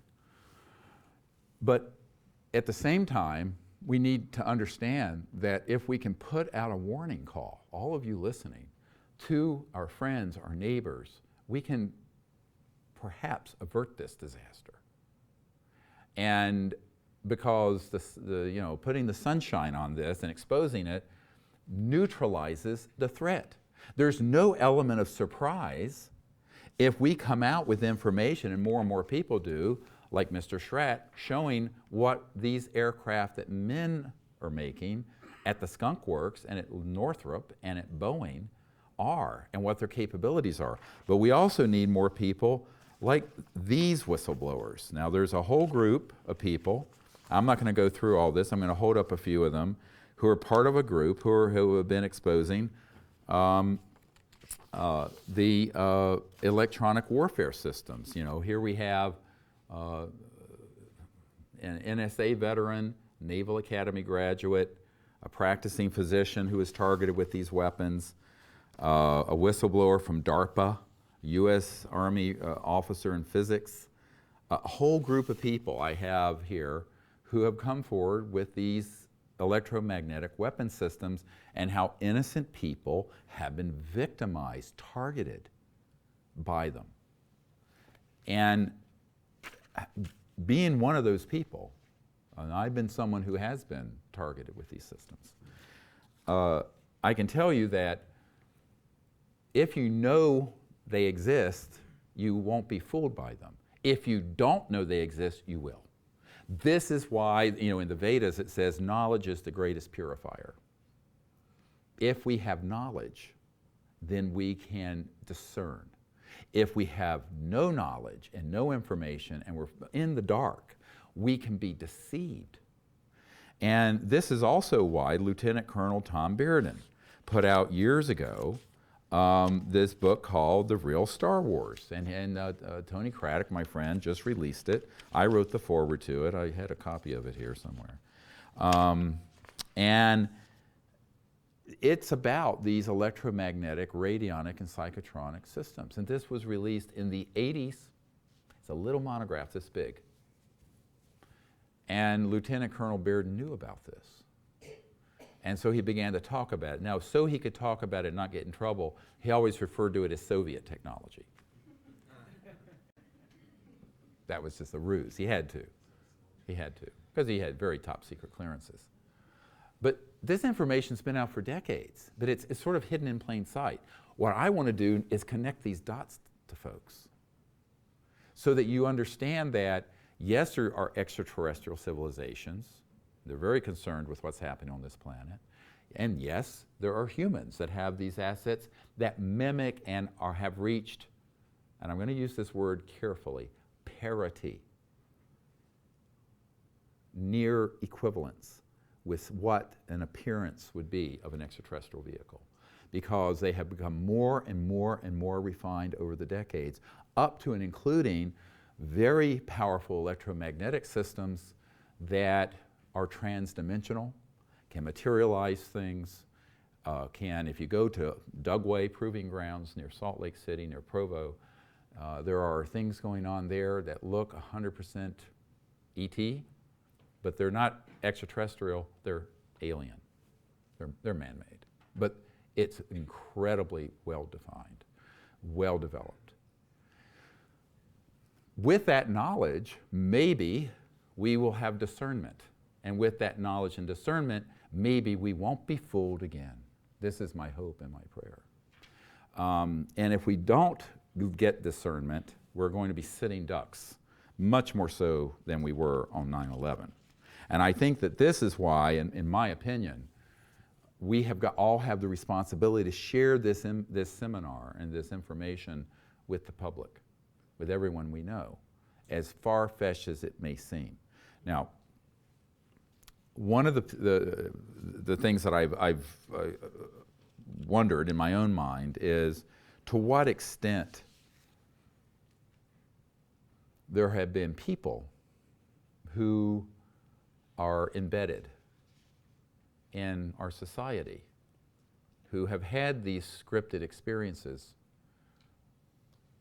and are sharing information that they believe to be true, but that have been completely scripted. Now, this is going to be very difficult for me to talk about. I don't like talking about personalities. You'll find that in the history of my entire career, I talk about issues and information and not people. But with that said, I want to talk about a gentleman who I knew quite well, who's passed away, named Dr. Fred Bell. Anybody ever heard of him? A few people. Interesting character. So Dr. Bell, the name sound familiar? Bell, Alexander Graham Bell, descendant of Alexander Graham Bell. And he, in the disclosure material, is one of the only a couple people who aren't named name, rank, and serial number. And I will tell you now, first time I've ever shared this, why he's not named. He shared information very important, but I had to be very careful of what I included. Now, this gets into the sort of unique responsibility I have in this regard. And he had been given over to the MK Ultra program at the agency at birth, as a very, literally at birth, to the intelligence community, to be programmed as sort of a genius in aerospace and technology, and to work inside the system as sort of a electronically, psychotronically controlled slave. Now, that's how I would put it. Now, his parents did this with knowledge of forethought. How anyone can do this to a child, I don't know. But he was. And I was at his home and saw his badges from Hughes aircraft, from the anti-gravity chamber that Hughes had, from all the different contractors and things he had worked on. And he had gotten, and actually had met Wernher von Braun also. And his specialty, what they had trained him to do, was to develop weapon systems that would target, hit, and knock down extraterrestrial vehicles when they came out of trans-dimensional space-time into 3D. Now, I don't want to get too techie here again, but when you're going from the Andromeda galaxy, 2.5 million light years from here, to Earth, you're not going at the speed of light. It'd take you 2.5 million years to get here. That's what a light year is. It's the distance light goes in a year. So it'd take you 5 million years to go back and forth at the speed of light. Never mind the space shuttle or some piece of junk like the rockets and jets. So if you are an interstellar civilization, you are by definition trans-dimensional, because you're going to go through the crossing point of light, you're going to cross into these other dimensions, and then in point A and point B, 2.5 million light years distance, Andromeda galaxy, Earth, then is here, because you're bypassing linear space-time. Does it make sense? And you can do this through teleportation resonance systems. Anyway, so, which, by the way, we started experimenting also with in the 50s, and were able to perfect. In fact, even before then, the so-called Philadelphia experiment, which didn't happen in Philadelphia, that's another long story, I won't get into the weeds here, was in the 40s. So these electronics were being experimented with humans, but interstellar civilizations perfected this many, many, many millions of years ago. Some of them are certainly hundreds of thousands of years ago. Now what that means is that as they then come into near Earth or materialize in our solar system, at that point they're trackable in the Deep Space Network, out of NORAD and other facilities, and Alpha satellites. As they approach Earth, then they can be targeted with these electronic scalar systems and hit. And that's what's been going on for over 70 years. This is an existential threat to Earth. Now, I have personal, detailed knowledge, and so did Dr. Bell. He admitted he was involved not only in developing the technologies, but present when they were being used, actuated, and would go out and witness them. Boom, one would hit an ET craft, drop straight into the Pacific Ocean. 1965. 51 years ago. So the fact that this has been going on for 70 years or more since Roswell, and there has not been a serious pushback, an overt pushback by these interstellar civilizations, is remarkable. I doubt we would have behaved similarly. And this is why I say to people, I think you should be much less concerned about the extraterrestrial civilizations than the human. And if you want to know where the problem is, go find a mirror and look in it right now.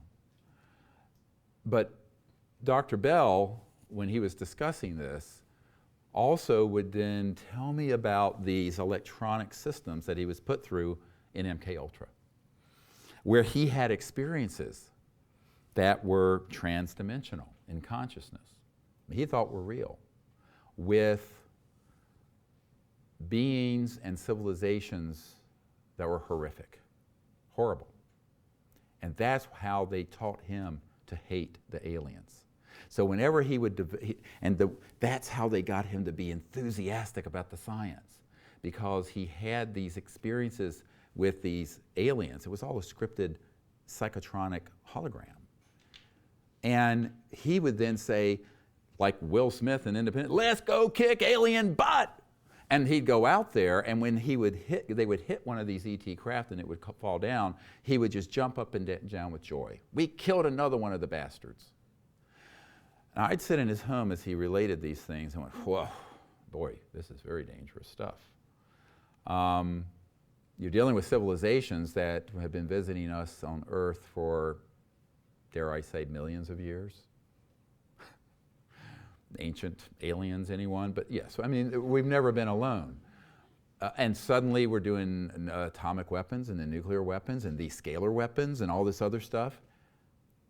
And they have not pushed back yet. What does that say? It's almost a Gandhi-esque restraint. You know, when Gandhi was shot by the guy who assassinated him, he turned and blessed them and fell. The last thing he did was bless the person in a Christ-like act of forgiveness. So, you know, if they were so horrific, we would have known about it about 1945. It had been all over, point, set, match, finished. Now, when I was at the Vatican having a theological conversation about this was Monsignor Balducci, that was facilitated by my very good friend Paula Harris, who's an angel in this field. And Monsignor Balducci was a senior theologian, actually a demonologist for the Pope, Pope John Paul. And we were talking about this. He says, "Oh, it's so ridiculous." He says, "We all know, of course, if they were a threat, it'd all be over." And he said, and I love it, with classic Italian flourish, very tall patrician figure, I think taller than I am. And he said, "Lower than humanity, there cannot exist in the universe." It was hilarious. I was in his apartment overlooking the Vatican. And it was a very interesting perspective from this senior theologian. Now, he did say that, however, there's an attempt to confuse people with things from other dimensions that are like demons or even angels with ETs. But he says, you know what? Angels, and by inference, demons, don't need flying saucers. But people, because of the strangeness of how an interstellar civilization going through dimensions can appear, people will conflate them or confuse them with either a demon or an angel. Guess what? The intelligence community loves that you're confused. And they put things out to further confuse you. To wit, mutilations. Okay, there's a man, Denver, very eminent medical doctor, fellow physician, hematologist, oncologist named Dr. John Altshuler. His uncle was the great General Jimmy Doolittle of World War II, who was sent over to the European theater during World War II by FDR to look into Foo Fighters. Yes, it's a rock group. Hello, Dave Grohl. But it was originally the object seen in World War II that the Nazis thought was a secret U.S. Allied weapon. We thought was a secret Nazi weapon. General Doolittle went over there, investigated it, and they were these trans-dimensional objects, spheres, balls of energy that would go around our aircraft, go down the center aisle of the planes, right between the men, out the other side, and this and that. And he came back and reported to FDR, and this is during World War II, that, and I'm quoting, he said, "Sir, those are interplanetary vehicles." So that's how far back this goes, and how far back has been studied very seriously. And so Dr. John Altshuler had a knowledge of this, deep knowledge of this, from his uncle, who was this general. He then lived in Colorado where Snippy the horse, y'all remember Snippy the horse? The first so-called cattle mutilation was a cattle that was a horse. He was called out because he was a pathologist, hematologist, pathologist, and he was interested in this. So he went out, began to study this in great detail, concluded they were all being done by counterintelligence operations using extraordinary technologies that are all human, staging it to look alien for its fear factor and its psychological warfare value. When did he conclude that? Oh, long before An Alien Harvest was written by Linda Moulton Howe. And this is known in UFO circles. Now the question becomes, and this is a very big problem, what would compel someone to continue to report out to the public things that are extraterrestrial when it was established by the only true medical doctor and scientist in the field decades ago that it was a hoaxed, staged, false flag, supportive, in other words, an event supporting the false flag directive from the 50s. I told you this would be very bad news for all of you and your belief systems. I do not apologize in a way because I think it's unfortunate. What's unfortunate is that the great heroes like Dr. Altshuler, who's passed away, who had knowledge and spoke of this, and a couple people in this room I think probably knew him, were run amok of and trampled underfoot. And the sensationalism of fear and the sensationalism of the evil aliens are here to eat us for lunch, and now are they eating us for lunch and abducting us or mutilating us on top of it. Well, guess what? It's all a lie, a hoax. Now, there are certainly people who have had horrific experiences and terrible things done to them. And I've had some things myself like this. But, and they are excused for not knowing whether it's extraterrestrial or man-made, because who would know this? But at the same time, there are people who should know this or have known it who have covered it up. And this we cannot allow any further. This has got to be called out. The other problem is when you have people like Dr. Bell who have been having these experiences, we have to understand that there are some very, very good people out there speaking about information, experiences they've had that they do believe to be extraterrestrial. That, in fact, and I'm thinking now of a man I haven't met, but who is a wonderful gentleman from all accounts, a guy named Corey Good, and who's doing the Full Disclosure Project, and he and I are like hand in glove, supportive of many things, but some of the things he's recounting about slave trade and slave planets and things of this that he experienced because he was, as a 6 or 7 year old, I understand, taken into the military abduction program, like Dr. Bell. And I have no doubt he believed that those events were extraterrestrial.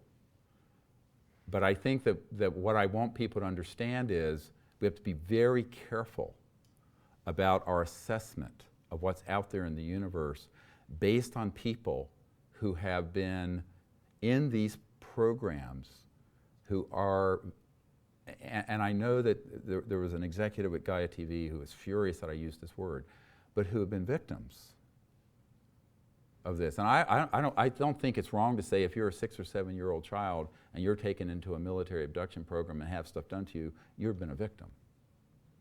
I know that there are other people. I know Dr. Bell was a victim. Now, this is not to say that the person is a bad person or a wrong person.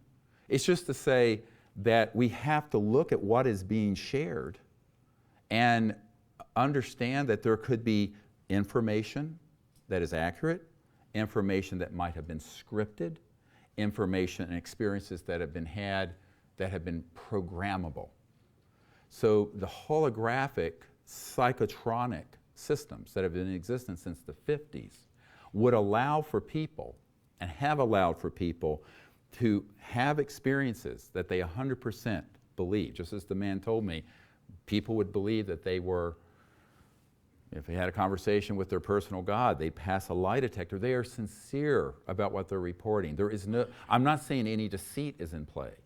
What I'm saying is that it would be very easy to deceive somebody who's a child or a young adult with these fearsome weapon systems and technologies that are in the hands of absolute psychopaths. I mean, true psychopaths in the covert programs. And I know who some of these folks are, and they will stop at nothing to see that people are convinced that there is a threat as Ronald Reagan said at the United Nations, that we should unite against and fight, to unite the world around. And all I have to say is that if the future is that future, you might as well dig a hole and climb in it. So we better wake up and understand that the information that is out there has to get looked at from many perspectives. What's the origin of the experience? Was it deep, unacknowledged special access projects that hoaxed it? Is that person having an experience with an extraterrestrial, interstellar civilization, an entity from another dimension that's not extraterrestrial, which is also out there? A scripted program from the intelligence community using these very advanced technologies that have been in development for 70 or 80 years? What is it? And it's not, I'm not trying, you have to ask these questions. And you have to begin to understand that there is a capacity to use this sort of information in a way that would redound to whom? The military, industrial, gangbangster, global complex of fascists that are desperate to have World War III be interplanetary. Now, this is why when you start talking about this issue of false INW, indications and warnings, deceptive indication and warnings, false flag, it's a very deep hole to go down. And what I would encourage people to do is to question what part of this, what they are learning, seeing, has been programmed into our society, and many times innocently has been piggybacked on people. One more level of what I call this, so I've gone through the aircraft that are anti-gravity, the electromagnetic weapon systems, and now the human intelligence. There are a lot of people who have had actual ET contact experiences that when that is known by the intelligence community, and I've had this confirmed to be by multiple independent corroborating sources, are then targeted by the intelligence community with a man-made abduction event to confuse them. And so that they don't know what part, where did the ET event end and the man-made one start. Do you understand what I'm saying? That has been done because everything is tracked. Everything is tracked. When these events happen that are ET, the intelligence community absolutely knows it's happened anywhere on the planet, and they can come in with a special operations team and then victimize that person who's had contact with an ET with a man-made, hoaxed alien encounter. So it gets very complex, and I regret to inform you that this is not something that is new. It's been talked about actually since the 70s and 80s by various people, but it's been hushed up. Hushed up by the UFO subculture, hushed up by the intelligence community. And the reason for it is that people don't want their paradigms changed. I think a lot of it is people don't want their belief systems challenged. And this gets into the last part of what I want to share before we take a break, which I'm sure you all need by now. And that is, let's look at the roots of human conflict. If you go back thousands of years, there is a connection that we have, millions of years, with other primates. We're 98% identical to chimpanzees and gorillas. And it's been found that chimpanzees and other monkeys do organize into troops that fight each other based on territory, based on differences, based on otherness, even if they look a little different. What are the roots of racism? What are the roots of homophobia? What's the roots of ethnic conflict? Why is this? This is the real original sin of Homo sapiens, of humans. Why do we view anything that is other than us as a threat? Well, there is some biological evolutionary specialists have said, well, this was done because there was an evolutionary advantage to groups that were forming socially to be able to dominate a territory, what have you, and another one would be a threat, so they'd get into fights and war them off, and it's very territorial.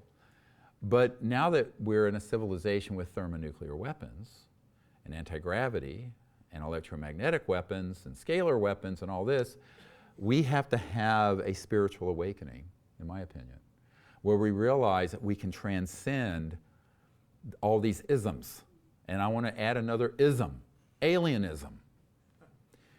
Alienism, as I'm going to define it tonight, is the proclivity to view anything that is non-human, but an intelligent life form, as a potential threat. And the threat is directly proportional to how different they either appear or behave from us.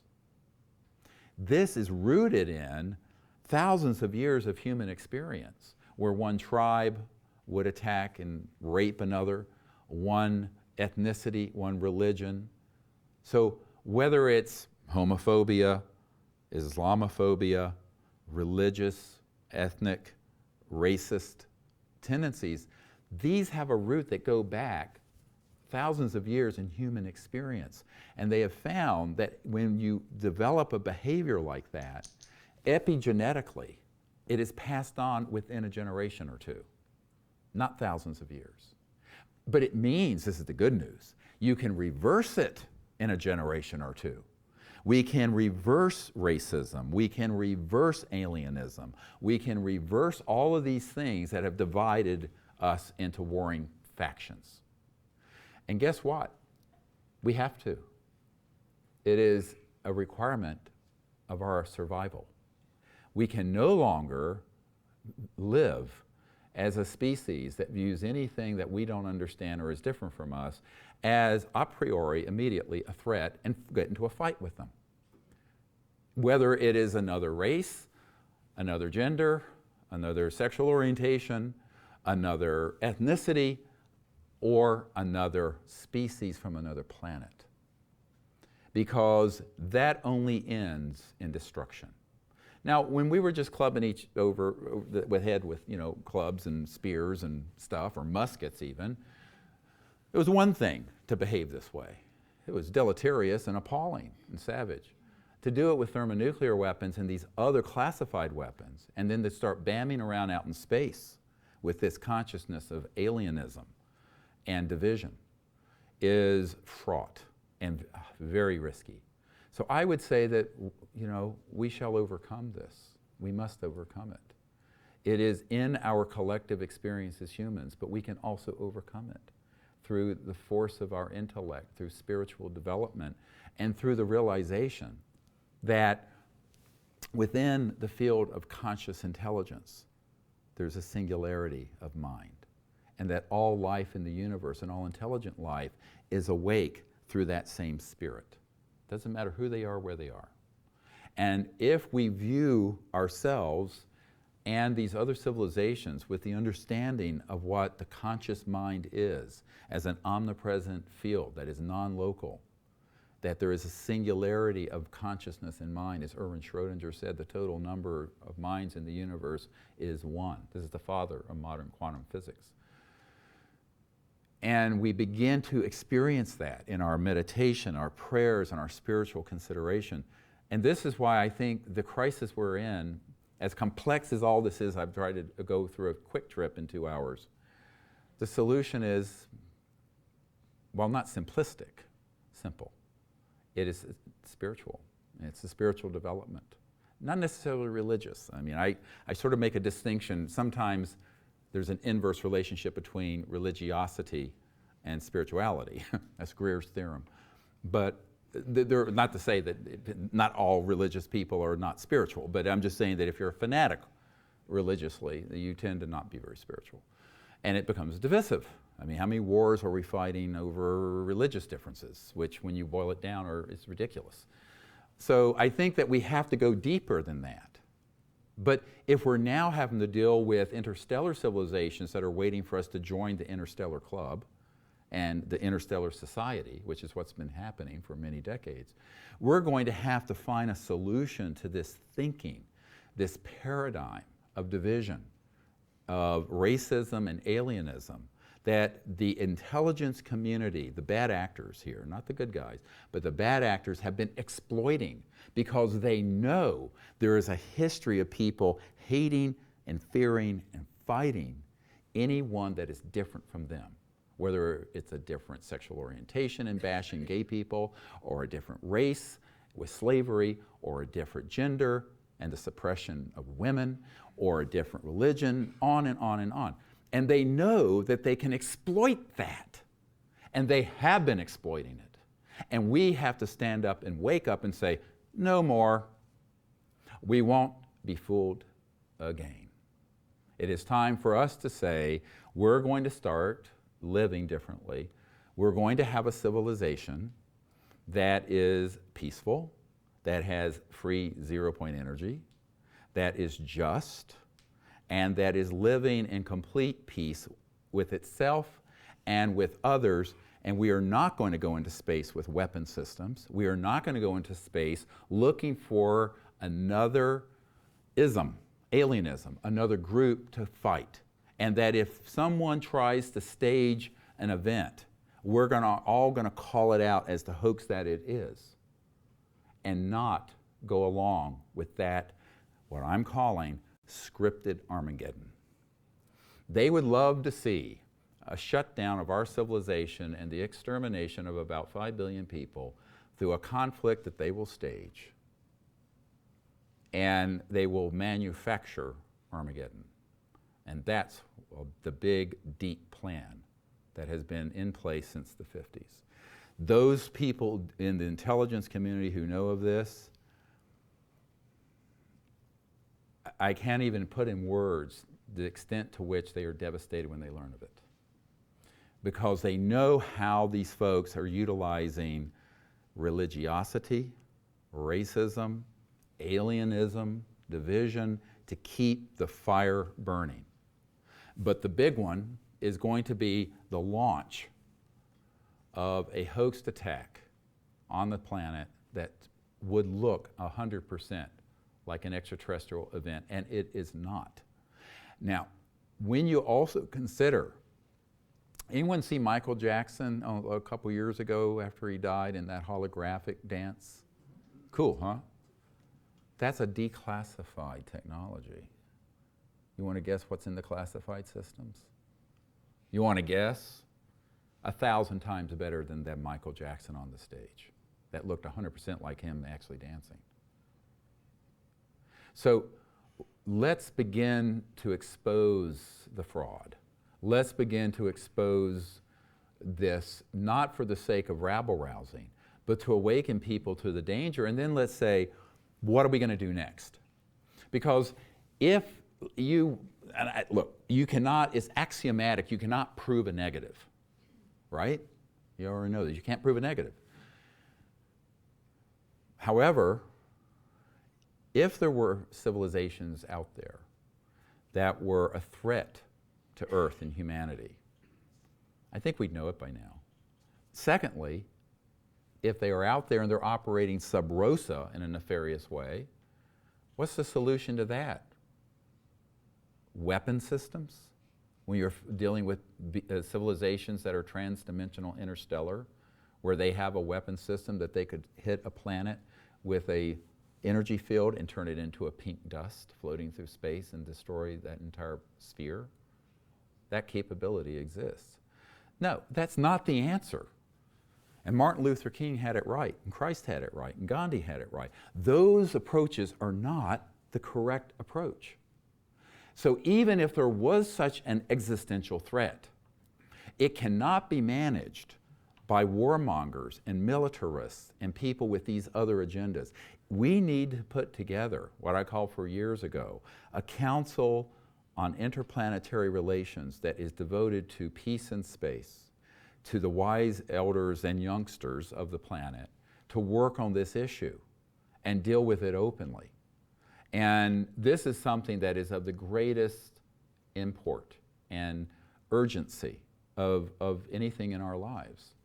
Because even if we bring out free energy and anti-gravity, but we live on this planet with the consciousness of division and hatred and warfare, that too will be weaponized, and it'll still destroy the planet. So that in and of itself isn't a solution. So this spiritual understanding of the essential oneness of life and the need for not just world peace, but universal peace. And that we are the generation, those of us living on Earth at this time between the mid-20th century and the mid-21st century. I always joke that those of us between puberty and senility. Unfortunately, I'm getting closer to the latter. I know I have 8 grandchildren. Scary, me being a grandfather. 4 daughters and 8 grandchildren. So 8 grandchildren, beautiful, beautiful beings. That we owe it to our children and to the generations coming behind us, after us. Because the way I understand this is that we're closing out one era in the human experience, several 100,000 years in development.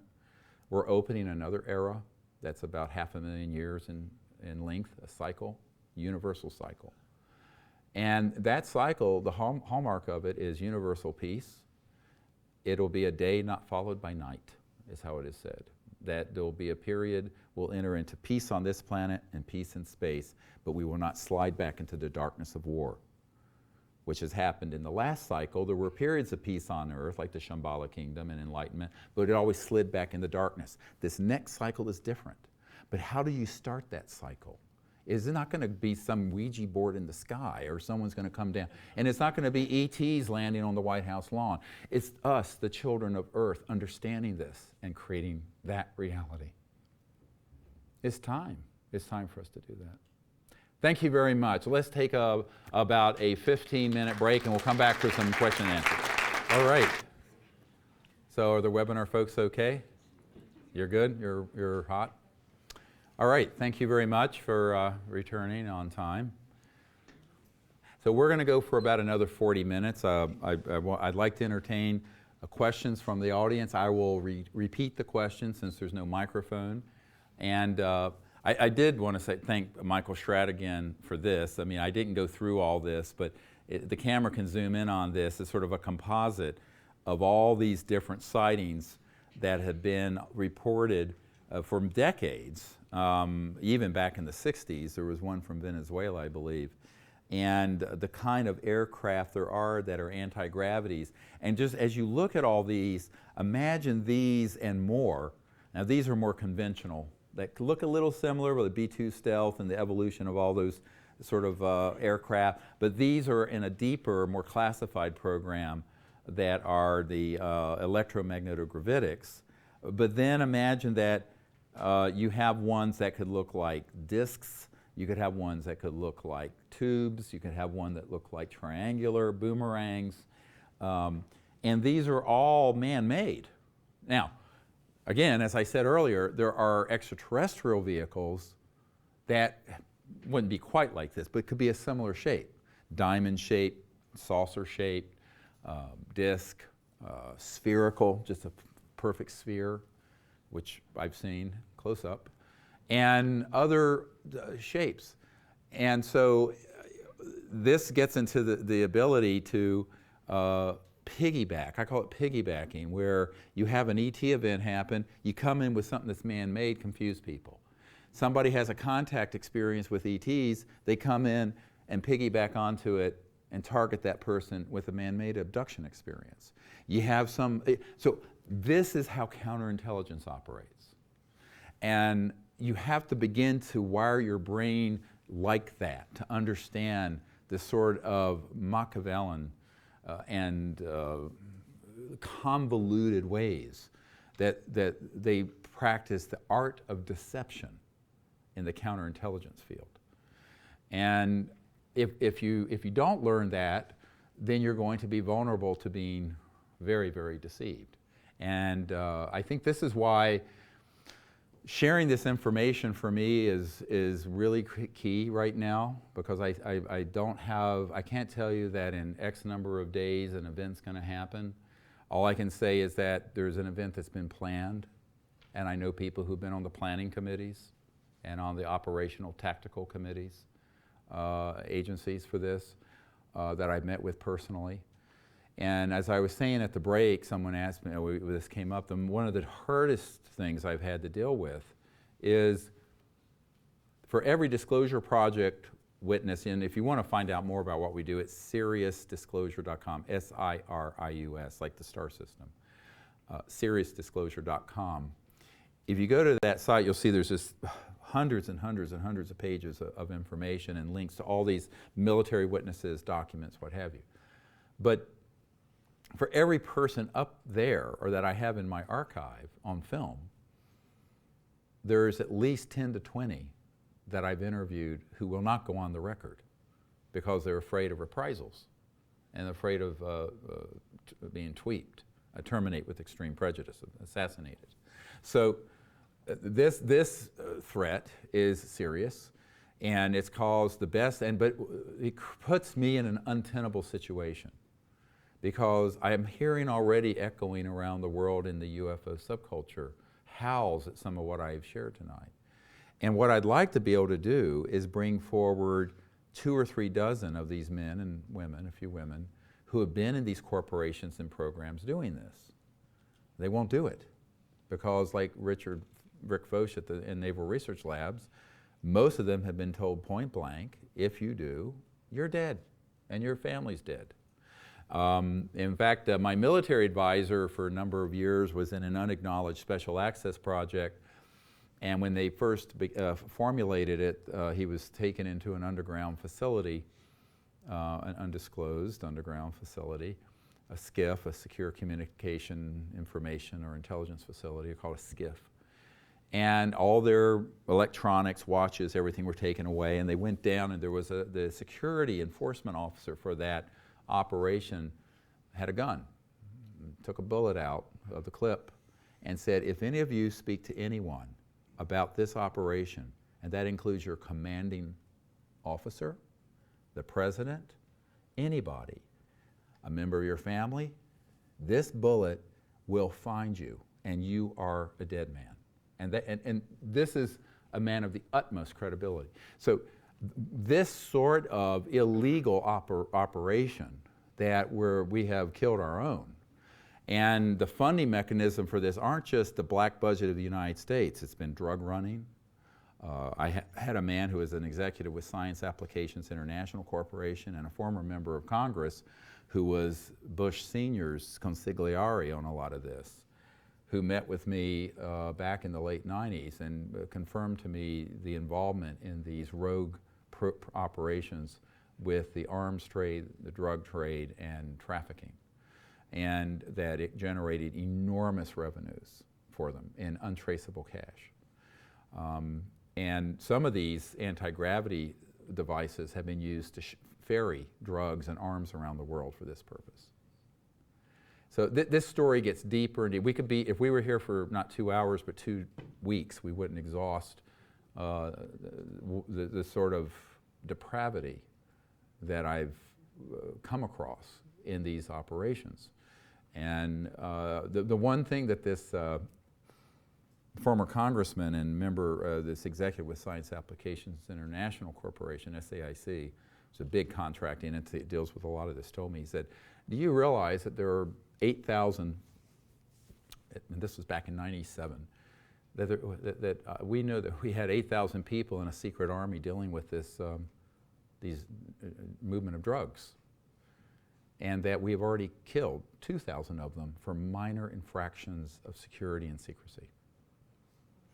And they said, do you have any idea how ruthless and dangerous this group is? I said, yes, I do. And of course, I had found out some years before of this operation and had dealt with a woman in South Dakota who, with Senator Daschle, was trying to get to the bottom of one of the operating centers that was adjacent to her large sheep ranch she had, where they were transshipping drugs and using anti-gravity devices to move chemical weapons and drugs in and out of that facility. And this does sound like it just, it gets deeper and deeper and crazier. But that's what you're dealing with these folks. And as that gentleman said 25 years ago, the truth is more bizarre than the fiction people believe. And if you speak the truth, no one will believe you. All I can do is tell you the truth as I've uncovered it. And if I had only one data point, one person sharing what I've shared tonight, I wouldn't have shared it. I have dozens. And in those dozens of people spanning many countries, not just the United States, these points have been confirmed. And in my own little way, all I can do, short of those folks stepping forward, is to share with you as forthrightly as I can the truth. So keep that in mind as you ask questions. I always tell people, be careful what you ask. You might get the answer. So with that, I'll entertain. Oh, we do. Awesome. Great. So let's hear. You can pass it to the nearest and dearest. Yes. Yes.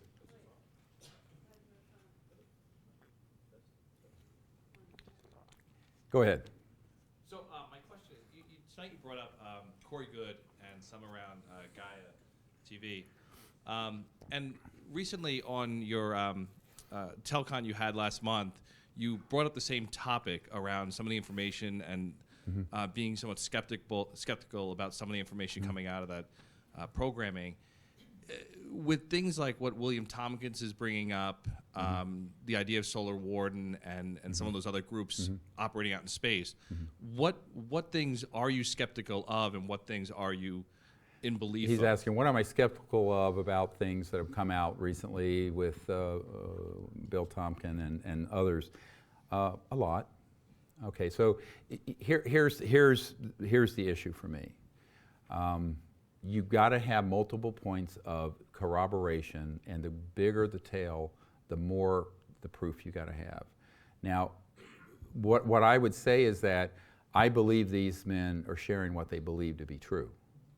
I also know how easy it would be to provide information that is scripted about that, and that is seductive and interesting. But I'm very cautious about saying that there's dispositive evidence. The research, I mean, the volumes of research that I and other people have on this exist. Many people back in even the 80s have documented the military involvement with abductions. We now have an official with the Air Force counterintelligence confirming that. So there are certain things we can say we have confirmation of. There are other things that I wouldn't say it's impossible, because I don't think anything is impossible, but I also know how easy it would be, having gotten to know Dr. Fred Bell very well, and who had been in these deep intelligence programs and had been provided with information that was scripted to get him to say and do certain things, that I want to be cautious about it. So, and this is not about personalities. I mean, I don't want to get into this whole personality thing. And someone said, well, you know, it's not about that. I don't care about any of that. I care about people not assuming facts that aren't in evidence, but also being aware of the truth, that people who have been in those programs, deep intelligence programs that are in unacknowledged special access projects, often are given information that is not true so that they will convey it to others. And they are being used for that purpose. A great example of that is a man, it kind of broke my heart. There was anybody heard of a group called Blink-182? So back when they were a young group, there was a guy named Tom DeLonge that was following my work, and we met at their apex as a group, and they, you know, I'd go on stage with them and things like that back in the early 2000s. And he has since been brought in, as you know, from the WikiLeaks by General McCaskill out of Wright-Patterson, and some others who are feeding him disinformation about a threat so that it'll get to the young people, like the new movie Independence Day where they had the recruiting ad, you know, from the Army, to get people to buy into this us versus them alienism. Now, I don't think Tom DeLonge is in any way a bad person. I think he, however, has been used to do that by General McCaskill and others, as have many other folks. So now people could say, my information, I've been used. Though you can argue this forever. All I'm doing is tonight trying to share my understanding of things. And where I end is where I started. Even if everything that is being said that is of a terrifying nature of things going on out in space or with this ET group or another, the only survivable operative system is the CE5, Close Encounters of the Fifth Kind system, where based on the principles of nonviolence and universal peace, we have a rapprochement with these civilizations, we establish communication with them, we develop a civilization on our planet. I don't think that is peaceful and nonviolent and does not go out into space violently. I don't think the solution to this problem is more war or better space weapons to target ET objects or each other between Russia and the United States. I don't see that that's the solution. Bigger and better or more fearsome weapons targeting each other or other civilization, this cannot be an answer.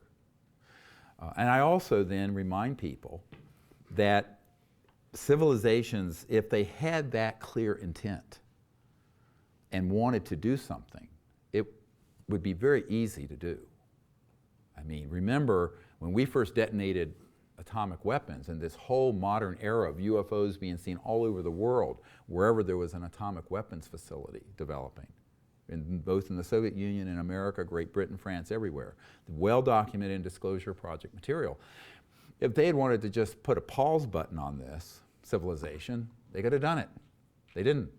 And by the way, at that point we had what? Vacuum tubes? They didn't even have integrated circuits yet. We got those from studying ET materials, as fiber optics and other things. So I don't really see where's the beef here. Well, you know, now some people would say, well, they're just biding their time and they're going to get us in this sort of way later, and all kinds of paranoid fantasies. I'd say, well, if that's the truth, then here's what I'd say to anyone who has that belief system and that paradigm.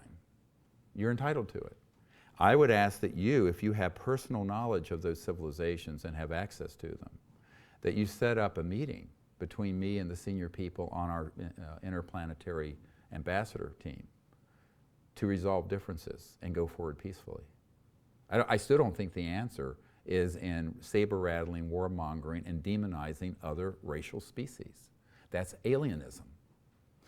One of the other concerns I have is that with many of these people, you'll hear that the ones that look Nordic, shall we say, I was talking to, I've spent 3 or 4 hours with Bill Tompkins, and the ones that kind of look like us, but are pretty, those are good ones.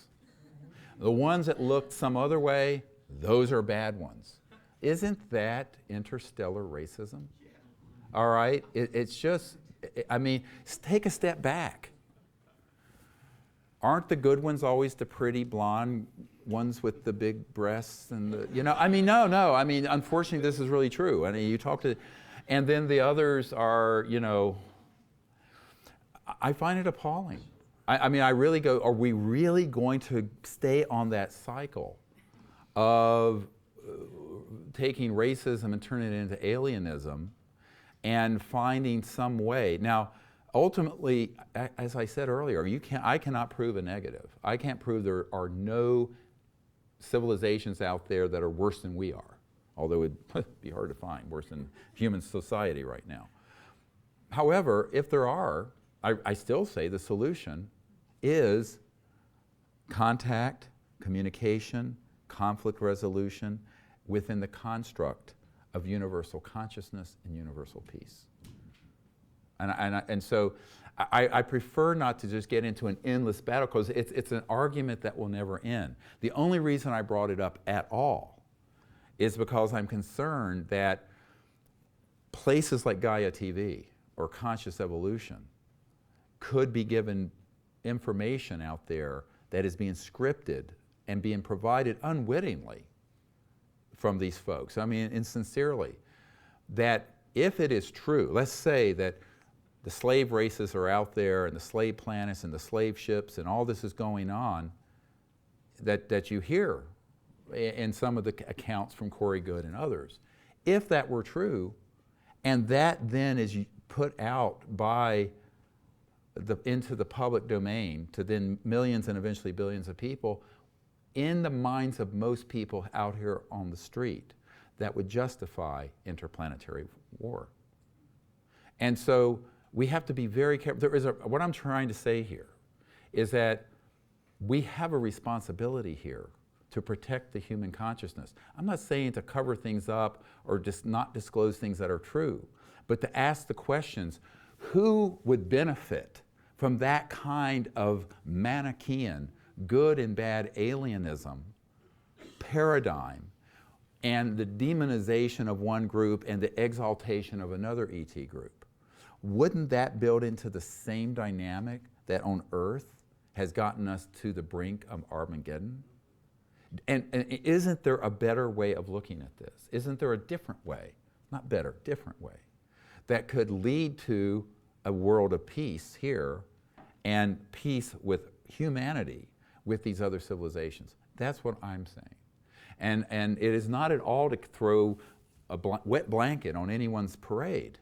It's simply to say there's a responsibility here to look at it very carefully and understand that there are consequences to these kind of tales.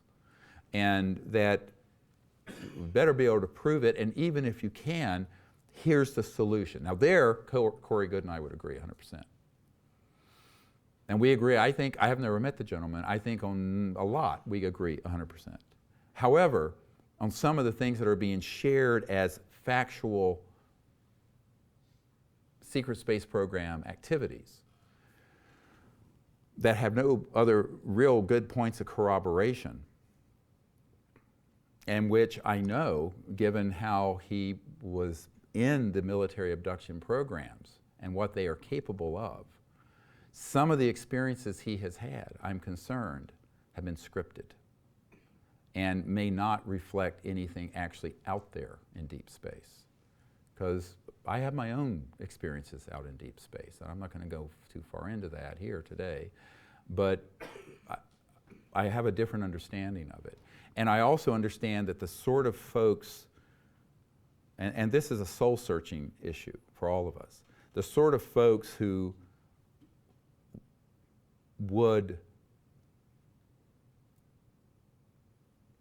put into the consciousness, mind, and experience of various people what has been shared about the secret space program have had the ability for 60 years to do it in a way that would be very convincing but completely scripted. That's why I spent that whole section talking about the electromagnetic psychotronic radionic systems that were developed in the 50s. And this is also why I think that I'd rather be cautious about this. And my concern is that when you have rock stars and other people, and then millions of people who otherwise would be New Age, progressive, whatever, buying into a Manichaean black and white, us versus them, good and bad, they're just being brought into alienism. They're being brought into a paradigm that supports interplanetary war. And my question is always, who would benefit from that kind of information? Now, I'm not someone who says that if there are such, let's call them misguided and dangerous elements out in other star systems, that we would want to ignore them. But I just think that we would want to discuss them and characterize them and interact with them in a different way. And I know that the folks who have been in the military programs connected to Mr. Tompkins and others have an agenda. And I question that agenda has to do with the propagation of fear and the convincing of the public that there's an existential threat, as Ronald Reagan said at the UN, that would unite the world to fight. And the purpose of that is this aggregation of more power. Because right now you have different coalitions around the world. If there was a threat from outer space, then all those different conflicting coalitions, whether it be Russia or America or China, developing world, developed world, would come together, just like the movie Independence Day, to unite to fight the ETs, the aliens.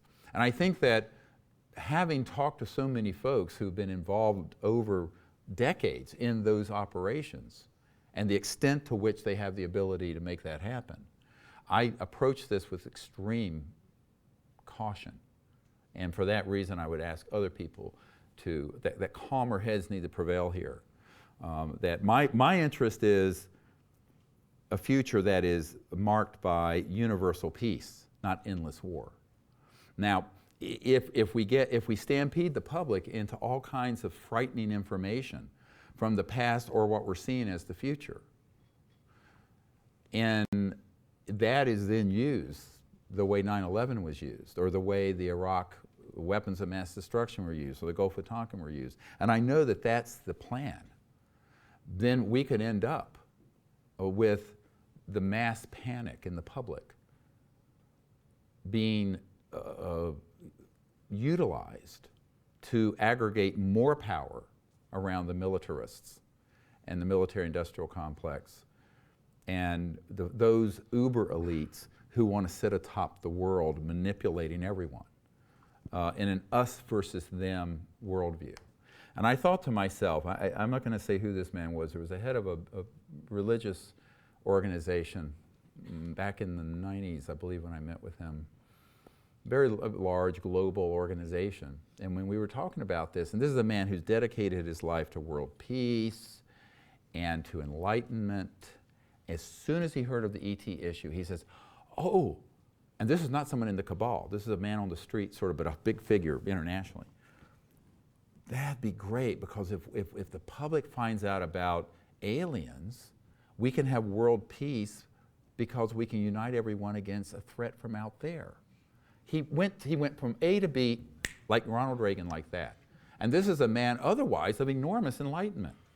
I'm telling you, this is the danger. This is the thing that my wife and I talk about probably more than anything over the last 25 years about this issue, is me getting off the stage, because I don't want disclosure of this subject to then be used and hijacked for the purpose of saying, yes, there are ETs, but guess what? They're here to eat us for lunch, and now we have to have World War III.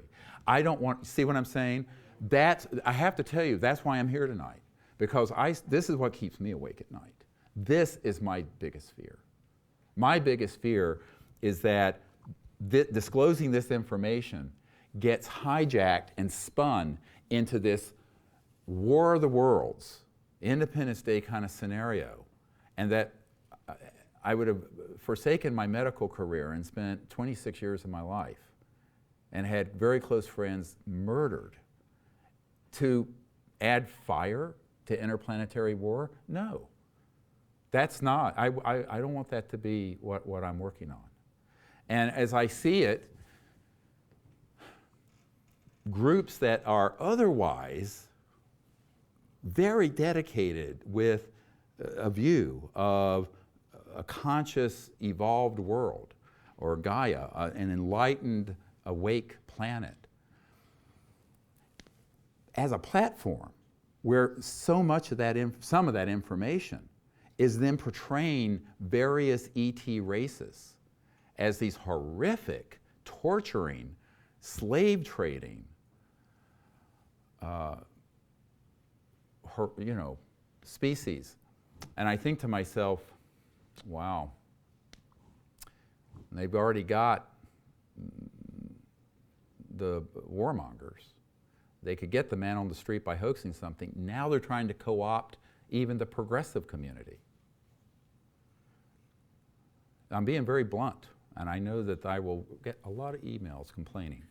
And it isn't about that. I mean, I've always had a policy to try to avoid talking about personalities. But I'm just deeply concerned that there is a juggernaut. And I think that we have to think about what are we doing to the world in the human consciousness when terrifying aspects of interstellar civilizations are presented as absolute fact, when there's the possibility there is this dark hand of the intelligence community that has scripted this and hoaxed it. What are those implications? They're huge. And I think there is a moral and ethical question here. And I will be honest with you, that's the only reason I'm doing this tonight. I think this is a matter of enormous moral and ethical concern that is not being discussed properly and fully. And I think we have to, I would rather stop everything I'm doing than to propel further disclosure if what it leads to is piggybacking onto disclosure, this fearsome new world order of interplanetary conflict and hatred. That is not what I've dedicated my life to. So that's my big concern. I'm just being I'm being as honest, speaking from my heart as I can. Other questions? Yes, sir. So, like recently, as you spoke about with Independence Day, and Yeah. One I saw a few nights ago, The Arrival, which was wasn't very violent, but all these movies coming out with, I mean, it's totally obvious, the propaganda in it. Thank you. When it comes down to it, because all the kids my age, I know that they all view this whole world like Independence Day Resurgence, which was perfect in terms of displaying what the world would turn out to be. When it comes down to that, we're all kind of being geared in this direction of war and hatred, as you just explained. Yeah, manipulated. Yes, sir. Yeah. What, especially to the younger generations, what is the best shot in terms of trying to enlighten people on this subject? I know you've spoken of getting free energy out, spiritual awakening, and all those things. But what do you think is the best shot to get us out of this world? Well, I think that to unlock this in a way that people will get behind and not be afraid of, and it is to speak the truth, which is what I'm trying to do, and people need to speak it to their own colleagues and cohorts. But I think the other thing we're wanting to do, although we haven't quite got it set up yet, we're wanting to do a disclosure concert that would have the top music acts in the world. Anybody out there, let's get the Foo Fighters and Bono of U2 and Lady Gaga and Katy Perry and everyone on a stage, and doing something so that a message that we're not alone, the universe is there, but in a way that says, now what's the next phase in human society? The next stage is not just internationalism and globalism at all. It's interplanetary, and it's enlightened, and it's an enlightened civilization. And I think this is something that if people understand what the implications are of the secrecy, that 100 years of conscious evolution on this planet has been robbed by classified projects that have kept these technologies in a box and are now misusing them and have been misusing them for 60 years on people and hoaxing events rather than running your house and car. So there's no pollution. So people who care about the environment, people who care about world poverty, you need to connect. That what I tried to do beginning back in the 90s was to connect those dots. That the secrecy is anathema to a civilization that's sustainable and peaceful and just. So people who are concerned about that can be gathered together. And that's most people on the earth. The vast majority of people on the earth do not benefit from fossil fuels and nuclear power and secrecy. It's a very small number of people. And those people who would be displaced in a free energy economy, because at that point you've got such abundance, that is a tide that'll lift the whole world, can be taken care of very easily and brought into other occupations besides digging up things and burning them or exploding them. So there is a way to get us out of this. And one thing I do want to say is that I am incredibly, I think the near term is fraught. I'm not going to say it's easy. One thing about being an emergency doctor, you come into my ER and you have a headache and I find a brain tumor, I ain't going to tell you you got a migraine. I'm going to tell you you got a brain tumor. So right now the humanity has a metastatic tumor of corruption and secrecy, which needs to get treated. So we have to acknowledge where we are. But I'm fully confident that we can recover from this and we can begin a civilization that will allow us to do what I call a time snap, where we could and should have been 100 years ago with free energy from Tesla, et cetera, and so on, we could get to that in 15 years. By the time this young man is in college or past, we would have no pollution, no poverty, things that float instead of highways digging up the ground, and the beginning of an interstellar relationship with other planets that's peaceful. I think that's something that can happen very, very quickly once it begins to happen. But we need a critical mass of people coming together as a movement to do it. And so that's where the energy for me. And I think that I had a beautiful lucid dream about a year ago, almost exactly. It's so great you asked this question. And it was a lucid dream with a group of ETs, beautiful. And they specifically said you need to be doing things to reach the young generation, the next generation. And I was told those between 15 and 34 or something like that, like that. And it was very specific. And I've still been searching for a way to do it because, I'm sort of an anachronism. I mean, I don't mean to sound like over the hill, but I do still bench press 410 pounds. So most of the buddies I have in their 20s, they come tangle with. Matter of fact, my son-in-law will say, we're going to make a club to take on Papa. That's my name for the grandchildren, Papa. Because I'm a beast. But I think that but I think that that this really is a great issue, and my guidance in the contact I've had with these interstellar people is that we really do need to get the involvement of folks who are from their late teens into their 30s heavily involved in this. But it doesn't need to be through Tom DeLonge saying, there's evil aliens out there and the military's doing a great job of kicking alien butt, which if you distill a lot of what he's been saying on Coast to Coast and other shows is about that bad. So we need to have voices that are providing information. And I'm sorry, Tom, because we've known each other for a long time. This is all very painful for me. I guess you're gathering that. But that we have got to find a way to speak of this and act in a way that redounds to a beautiful future, not a disastrous one. And so I think that that's why we need to explain to people in their 20s and 30s that this world is going to be your world very soon. It is your world now, but you're going to be running it. And what do you want to have? You want to have endless war? You want to take 9/11 in Iraq and Afghanistan and then expand it to interplanetary war? Do you want to have another 100 years of global environmental destruction? Or do you want to have world peace, universal peace, free energy? And it needs to be said that starkly to everyone, from China to Russia to all over the world. And the reason I would love to organize a concert, a global music festival that would be live streamed all over the world is for that message to reach younger people. Yeah. So those of you who can help make that happen, give me a jingle. Okay, a couple more questions. Well, let's do, we don't want to ignore this group.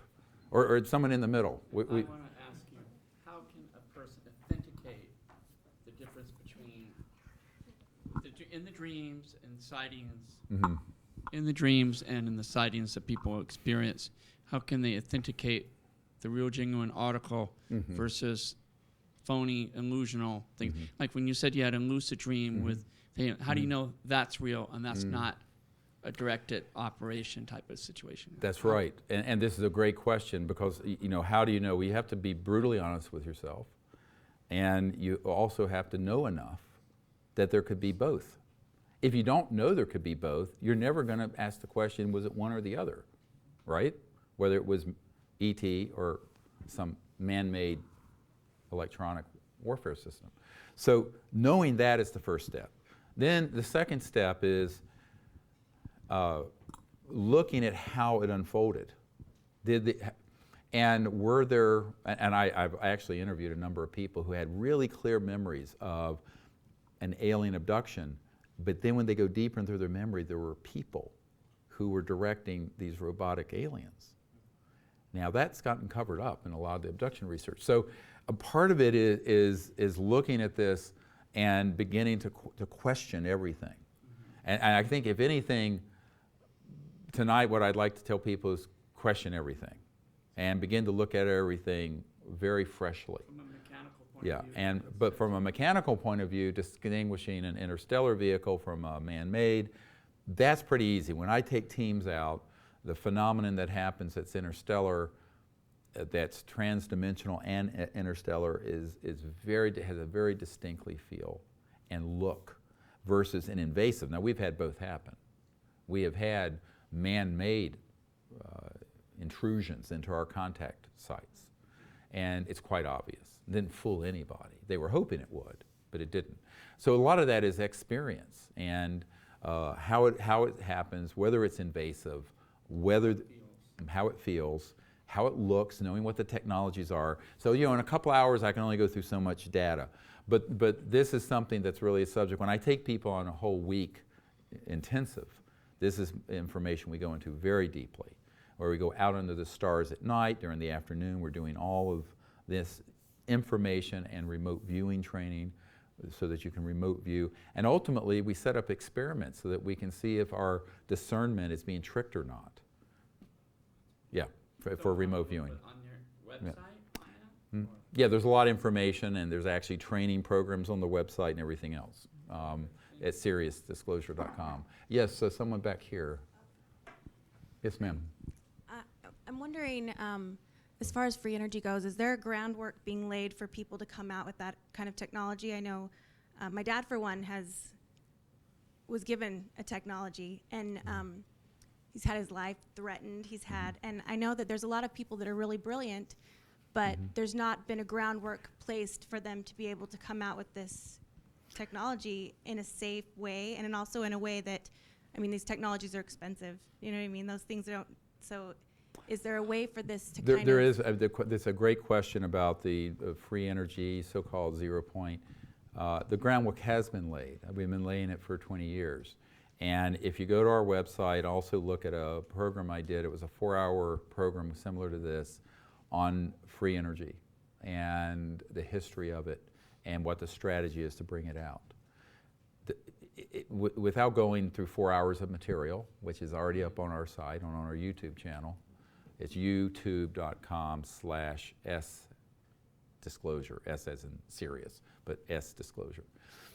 By the way, this movie, Sirius, is up there. It's had about 1 million views now.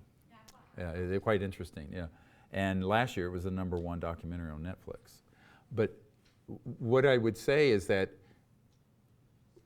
if someone actually has something like that operational, they need to get hold of me immediately.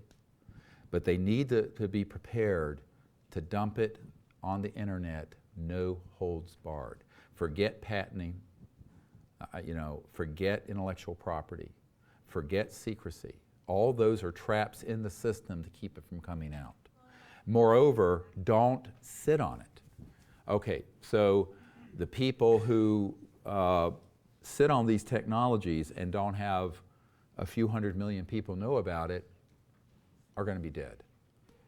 The people who sit on it and don't put it out open source are going to either have it bought out and black shelved, put on a black shelf, or they're going to end up disappearing. Now, this is a fact. So I have analyzed with a lot of people who have been in the intelligence community for much longer, some of them almost as long as I've been alive.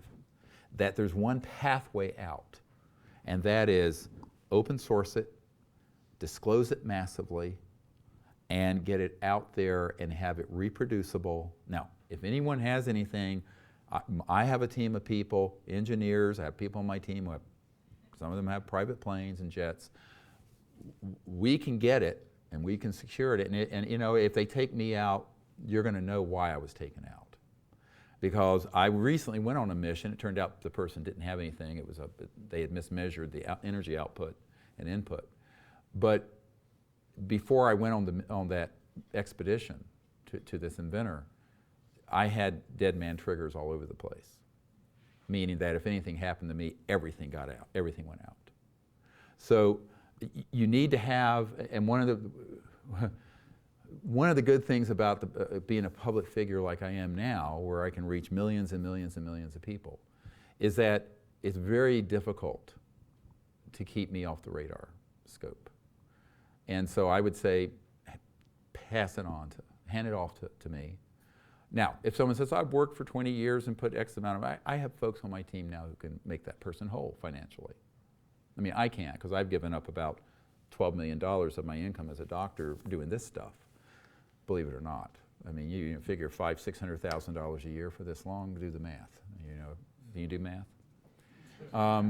But my point is that there are people that we've reached in the last year or two that can help make this happen. However, it can't happen unless the technology can be tested, independently reproduced.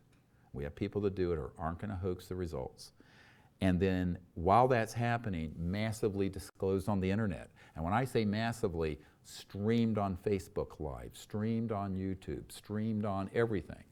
The danger is if you have a technology like this and you think you're going to outsmart these devils, you're going to be one dead son of a bitch. All right? Okay, so the only way out is squeeze the toothpaste out of the tube and get it out. Now, there are people who say, well, I don't want to do that, it's too dangerous, then let me do it.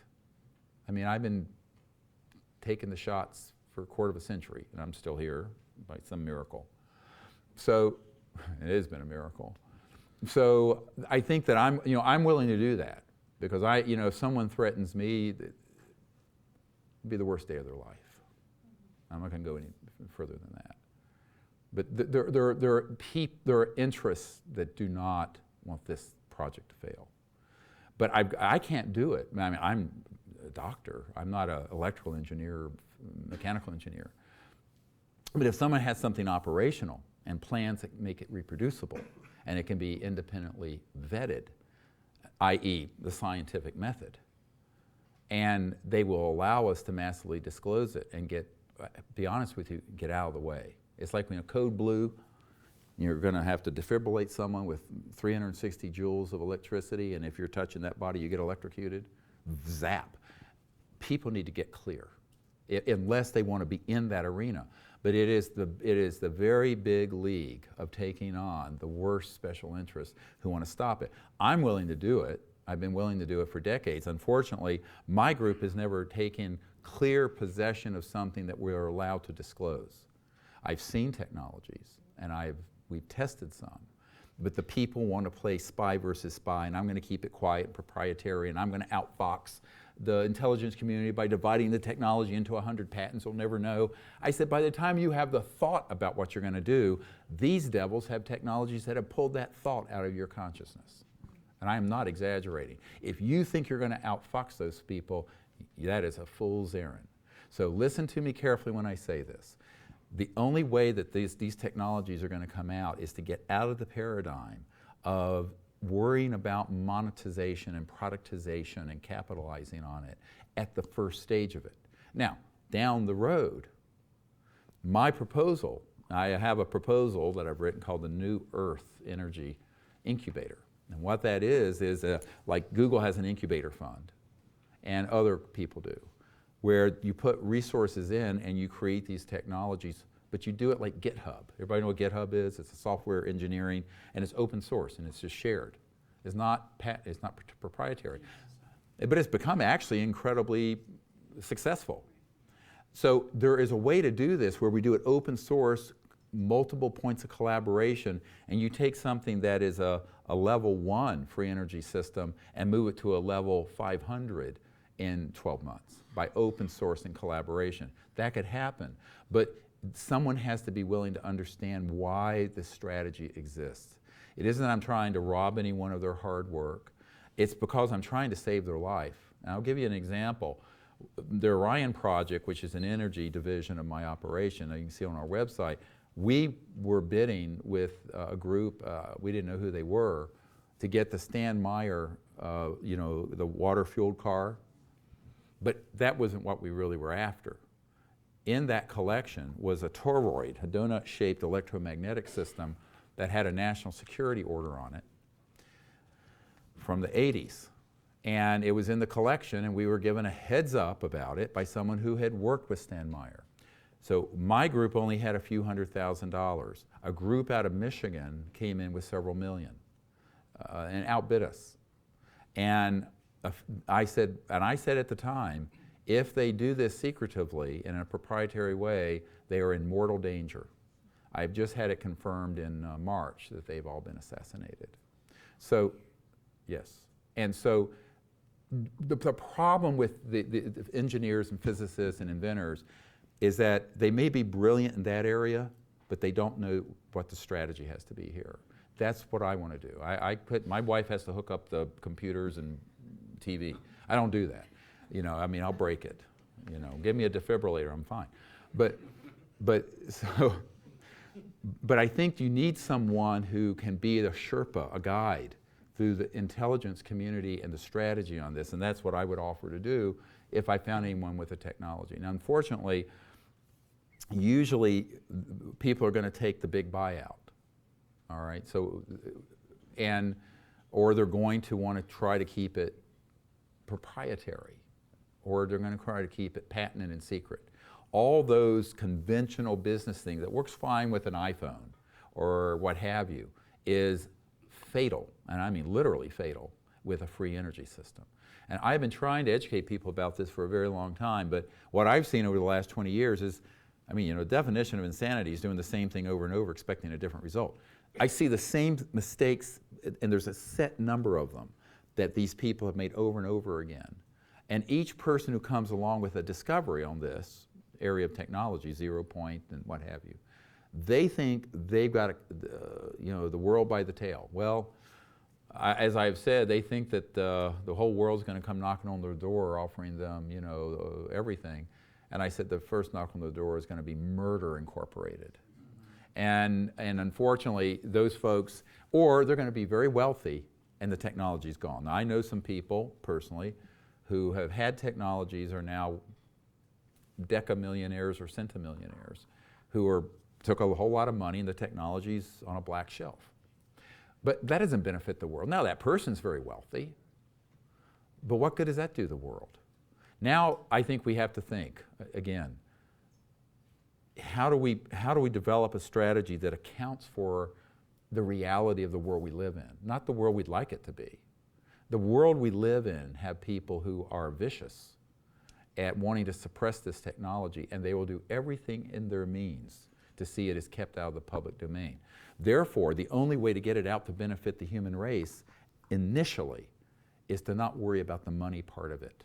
Now, if the person really has a lot of assets tied up in its development, I'm not going to mention any names, but I can tell you on my speed dial list are people who could make those people whole financially. But hand it off to us, and you're going to go into a black hole with me. It's going to be on the internet as soon as I have the proof that it works. And maybe before, although I don't want to have egg on my face. I've had egg on my face before. But so any of you who know someone with a system like this, have them contact me, and we will liberate it for the people of Earth. Let's see, it's getting a little late, but I'll take one more question. Yes, from this young lady. I have one question. It's connected, but it's yeah. Anyway, so you talked about like projected images and holograms and etc. Mm-hmm. What are your thoughts about plant medicine, like ayahuasca, as far as like for that for example, as far as like healing the people and uniting people and getting people to this level of to this heart frequency that Right. you know that we need to get to the next step. And what are your thoughts about that? And she's asking about plant medicine and specifically ayahuasca. My own view of it is that I think there are, and I'm very non-judgmental about any of these issues. I'm a Vedanta, Vedic person. So Sanskrit and the Vedas and consciousness being developed through meditative techniques, I find a safer, faster, and more permanent way of reaching those states of consciousness. Now, there are native peoples around the world that have had plant substances that have facilitated. My worry about it in our current culture is that it becomes a point of someone needing to do it more than once or twice as having an epiphany. And we're famous in the West for then abusing the substance instead of using it. So what I would say is that if we had the restraint and the wisdom of the ancient people, I think probably some of those could have a role. I'm not saying it doesn't have a role for some people now, because everyone has to make an individual choice. My own path on this, in terms of the development of human consciousness and healing, is to understand the primacy of consciousness, experience it, and use sort of your innate abilities without any sort of outside sources. Now, that's just my own perspective. It's worked for me, and it works for my people I train for contact and remote viewing experiences. And I think that in the long run, it may, for some people, be more arduous and require more self-discipline, but has, in the long run, a more lasting effect over time. So that's just my own perspective about it. But on the other hand, I don't judge in a negative way at all people who might, want to try different things to, and by the way, as a physician, in terms of medical marijuana and things like that, I think it's ridiculous it's illegal. I mean, there are a lot of things that are illegal that are ridiculous that they're illegal, and I'll go on the record there. I had to have surgery about 11 months ago for something, and the surgeon wrote me for 60 Percocets. I took one, it made me so sick. And all I could say is, where can I find some, because we're in Virginia, you go to prison. And they're watching me like a hawk, so I can't do anything. But, there are certain things that our society is so stupid. Well, I was set up to be put in prison for 3 years by the jackbooted fascists in the National Park Service. I took a group to meditate and pray on a beach in North Carolina. We got permits to be there at night. The person who gave the permits worked for the permitting office until a month before she came out with us. But her best friend was the chief ranger. They set us up. The federal justice system tried to put me in prison for 3 years for meditating for universal peace on a beach. True story. I had to go to federal court, pay a $5,000 fine, and I stand before you, a convict with a misdemeanor, for having had a group of a few people sitting on a beach praying and meditating. That is how fascistic our federal system is. Anyway, but what I would say is that, I encourage people to really explore how to develop higher states of consciousness through meditative states and other states, and look at what they have within themselves. I think everything we need to develop the high, and I was talking about this yesterday at Paula Harris's conference, everything we need to attain to every state of higher consciousness, we already have sitting within us. It's all in us, hardware, software. And it's all about the practicing of the techniques. So I would encourage people to do that. One last question, and then it'll be it. Oh, we'll go over here. She's getting a workout. I guess we needed 2 mics then. So my question is, I know you're accepting donations online to help bring out the free energy thing. You said you need about like $6.3 million. Well, yeah. I just wanted to know, are you accepting donations right now? Yes, we are. I mean, I think that if you go on at Sirius 𝗏𝗏disclosure.com. We have a whole section about. Oh, like here, sure, yes, of course. But thank you, yeah, and people who want to help support that. And what I think we also want to be able to say is we need people who understand what the environmental consequences are to the secrecy, who then begin to fund, not myself, but engineers and inventors and technical people who understand this, but who have been tinkering in their garages with no support for decades.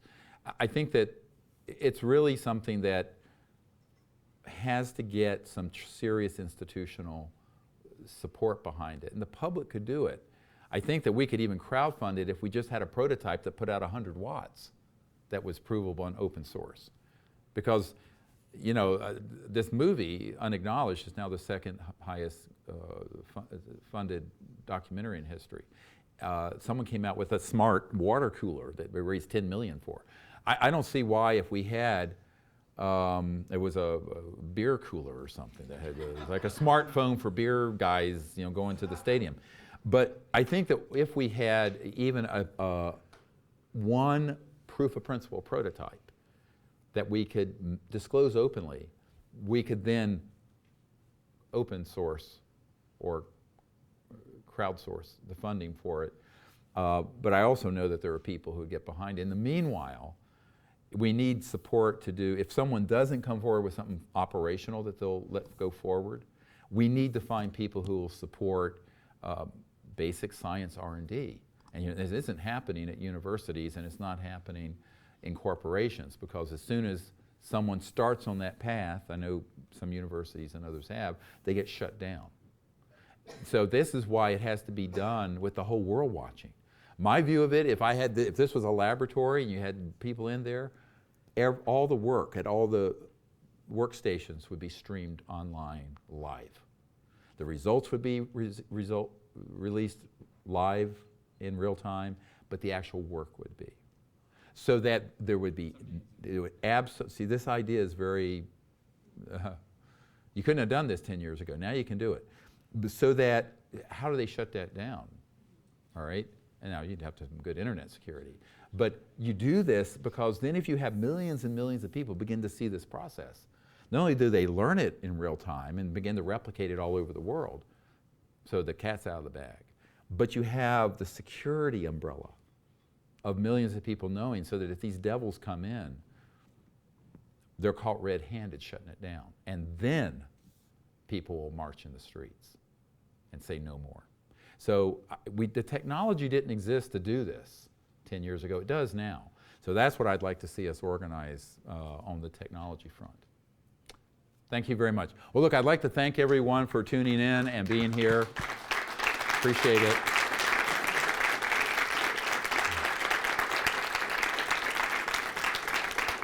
Thank you. Thank you.